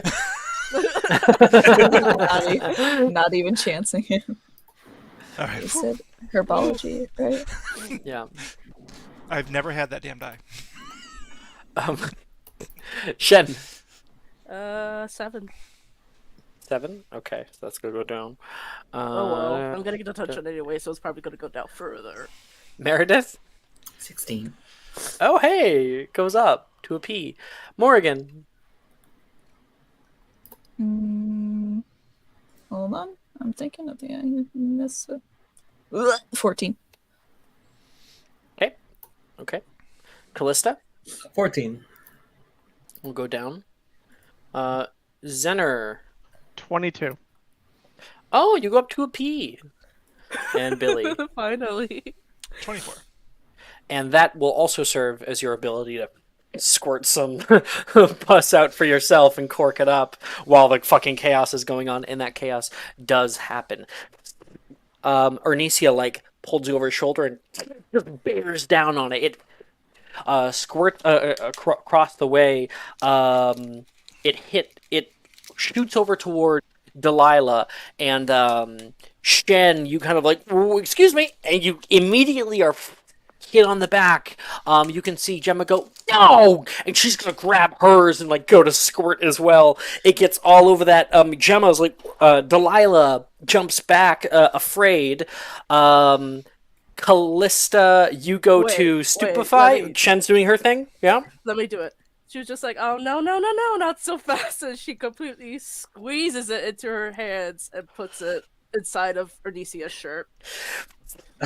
You squirt it all over top of her. The stench is coming over. Some gets on Callista. Callista, stupefy, throws that out toward Ernesia, and an entire brawl happens in the greenhouse. People are running. Oh, some people are throwing up. Zener, what were you doing again? I was just watching. Yeah. You were just watching. I'll stupefy if something happens, but all right. And then, Professor Sprout gets in the middle here. She gets some shit on her, and she's trying to break people up. Enough of this barbarism. Oh, it stops. This great house stinks enough as it is. I don't need members of my own house causing trouble in my classroom. She looks toward Shen. Go and wash up. I'll see you all in detention later tonight. Oh. I'm gonna stink for a fucking week. Ugh. Hit the showers, Miss Zhao. And that'll be the end of herbology class. So I didn't. Morgan, did you participate? I did not. Okay, Meredith, did you participate? Yes. Okay, Zener did as well. So Callista, Shen, Zener, and Meredith get detention. Zener did not. Morgan and Will do not. No, he was just preparing. Zener just watched. Yeah, Zener just Yeah. watched. It was Oh, literally sorry. Meredith. So just Shen, Callista and Shen. Oh, and Meredith. No, Meredith. Meredith. You three, okay. Yeah, And then, so we got some people on the inside and some people on the outside. So We All need right. Morgan to not get in trouble to talk to Dildro. Don't worry, I got this. We believe in you. make me a stealth check at disadvantage because of how bad you smell. Me? Yes, I you were in the greenhouse. was in the greenhouse. I have sensing danger. I would have not have been surprised and would have just stepped back. You would have had to leave the greenhouse. Are you saying you did that? I couldn't have showered before this. It's gonna require a lot more than a shower. Okay, so yes, I did step out of I did step out of it. Fine. Is that all right? Miss Carol, Yeah. where are you going? Shit's Miss going Carol, down. where are you Morgan going? just walks Hold on, out. I need to take a breath of fresh air. It'll be needed in a moment. Oh, I have given What are Morgan you the talking about? persuasion Oh! as well. Oh shit. Oh, Okay. thank you. To borrow. To borrow. Of Of course, course. it's a loan. With interest. After Test a one, long rotten candy. That's my price. After a long day, the scene pulls away from that. We can hear, that bell going. The door opens to Professor Dildero's office. Ugh, fuck. You can see him like cranking a neck. He takes off his jacket and kind of just throws it into the pile by the door. Like there is a coat rack that is covered in coats, and there's also coats on the ground. Do me a favor and describe this man's office. I've actually never been in here. No way. No not like this. way. Yeah, I've never been in here. Wow. Okay. If we really had the time, I could pull up the map. But so Dildero's office is kind of in a U shape. It's at the top of the northwesterly tower of the north courtyard. It is above the. It's 3 floors up. It is above the magical theory class. Then there is a little museum filled with little Muggle artifacts from when this castle was just a Muggle castle long, long ago. And then there is a door, and opening up that door, there's a set of stairs that go up into his office proper. Immediately in front of you is the entryway with a little ratty carpet.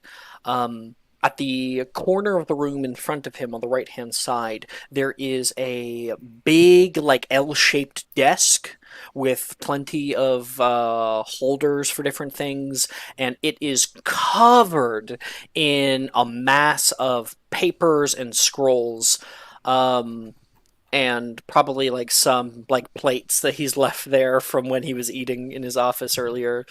Around the bend on the left corner, you would have his own little seating area. There is little bottles, glass bottles, and probably an ashtray with some cigarettes put out on it.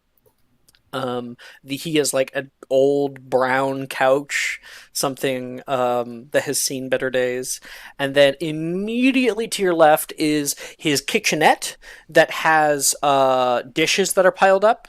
And his bed is a king-size bed pressed up against the wall, and there's just a mound of clothes in there. It is fucking messy as hell.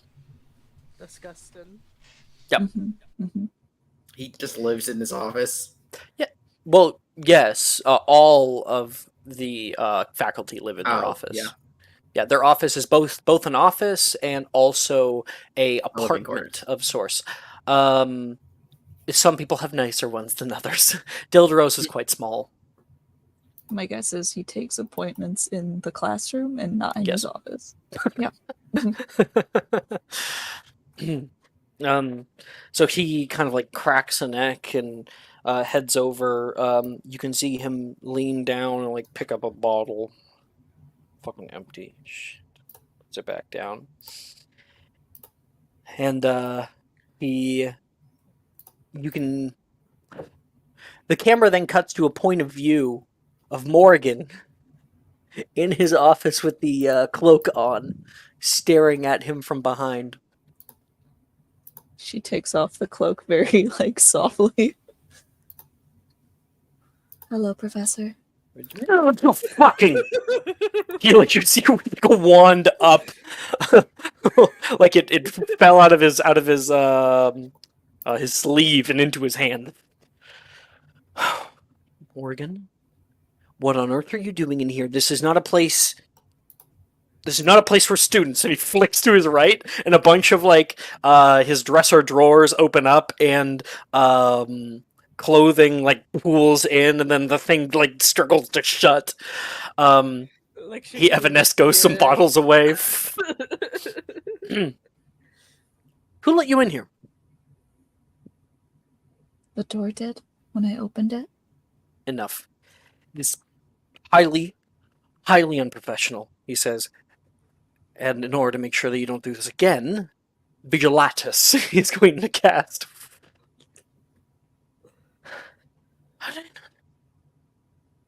What do you want? I came to warn you about something and request for your help. I already enjoyed Mr. Will's little prank earlier today. If he's going to be doing another one, I think I'll be well on my heels. Fool me once, shame on you. Fool me twice. Maybe 4 times. The wards of Hogwarts are about to fail and Acromantula are about to go into the castle. I'm sorry, what? He's like, hearing that, he understands every word, and is just kind of in shock by what you just said out of the blue.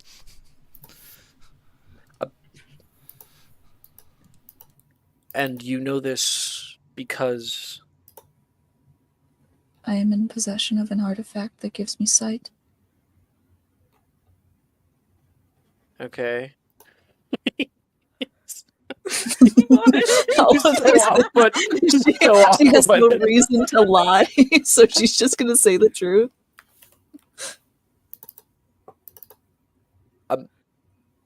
Why are you telling me? You are the only one who will not close down the school with your involvement, hopefully.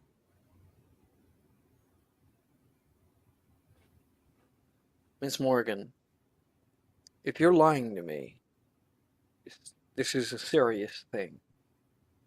She will reach up to her staff and hold her hand out to it. What are you doing?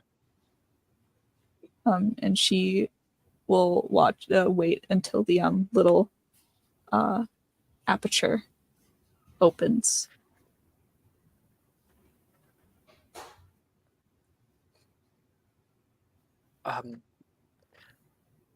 I feel really attacked right now.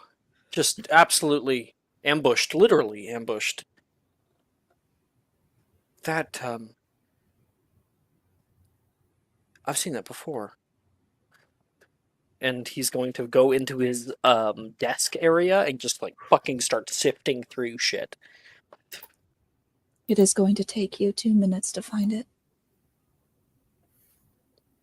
And eventually he does. With 2 minutes. How did you come to acquire this? I fell down. That explains absolutely nothing. Alright, quick question to the group. Would you guys feel comfortable if I were to divulge that there were many people that fell? No, I don't mind. No. That's fine. It is fine? Yeah. It's Yeah. Okay. There was a group of us, our second year. A hole opened in the dungeons, and we fell down, and it led us to a place where this was kept. I was out of bounds. You don't have a death wish. We were Okay. stopping death. Okay. I'll be honest. I'm not blind. I've noticed for quite a few years this castle isn't always what it has been. It's been getting weaker. The wards too. You say they're going to fail. That would require a catastrophic event. Not fail completely, but momentarily. Enough so that a danger will slip in. At least for now. But over the course of the next few years it will continue to fail, and the castle will crumble. And you know that I wouldn't... Wow. He thinks for a minute about how much you're trusting him, and he's surprised by it. He would never do the same. And you are my favorite professor.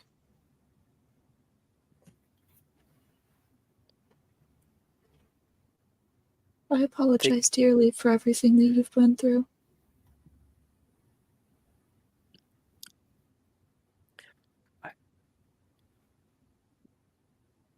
He looks at the stone, he looks at you, he puts a little bit together in the way that you've actually bonded with it.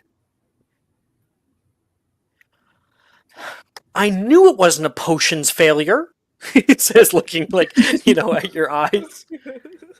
This is an incredibly dangerous artifact. You have gotten hurt. Morgan, we have to take this somewhere where it and you can be safe. No. It needs to be here.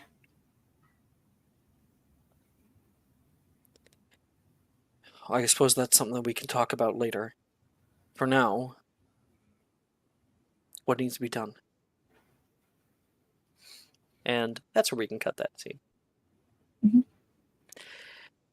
And I think that is where we'll end all of Meddling Mysterium for tonight. Oh, alright. Next That was session, the canon into it. we will Into it. Oof. Yeah. we'll be moving on. That's wild. Just throwing Dildero right into it. Yep. Out of character, learn a little bit that Dildero knows a bit of what's been happening and has been investigating on his own. And you all stumbled upon some answers that not even he had. I didn't even get to pull the thing that I thought I was going to have to pull out of my back pocket. Alright. No, but he realizes what you possibly could see. But he is hoping that you didn't see it. Well, Poor Dildero. dashed expectations. Especially since you Just don't literally tell him. pulled the you're my favorite professor card. Yeah, that's like a major upset of emotions for him. Like, that's very kind of you to say, but I killed your parents, your dad at least. Oh, does Morgan know? Now she Oh, knows. yeah. Were you not here? I don't remember. It was literally Yeah. last session at the end. It was at the very end, yeah. Oh, Yeah. yeah, that's true. That's true. Yeah, we It was in showed the Ravenclaw Tower. Darius Friends, Morgan. popping them. Popping him like a Mimbulus Mimbletonia. Yep. Literally.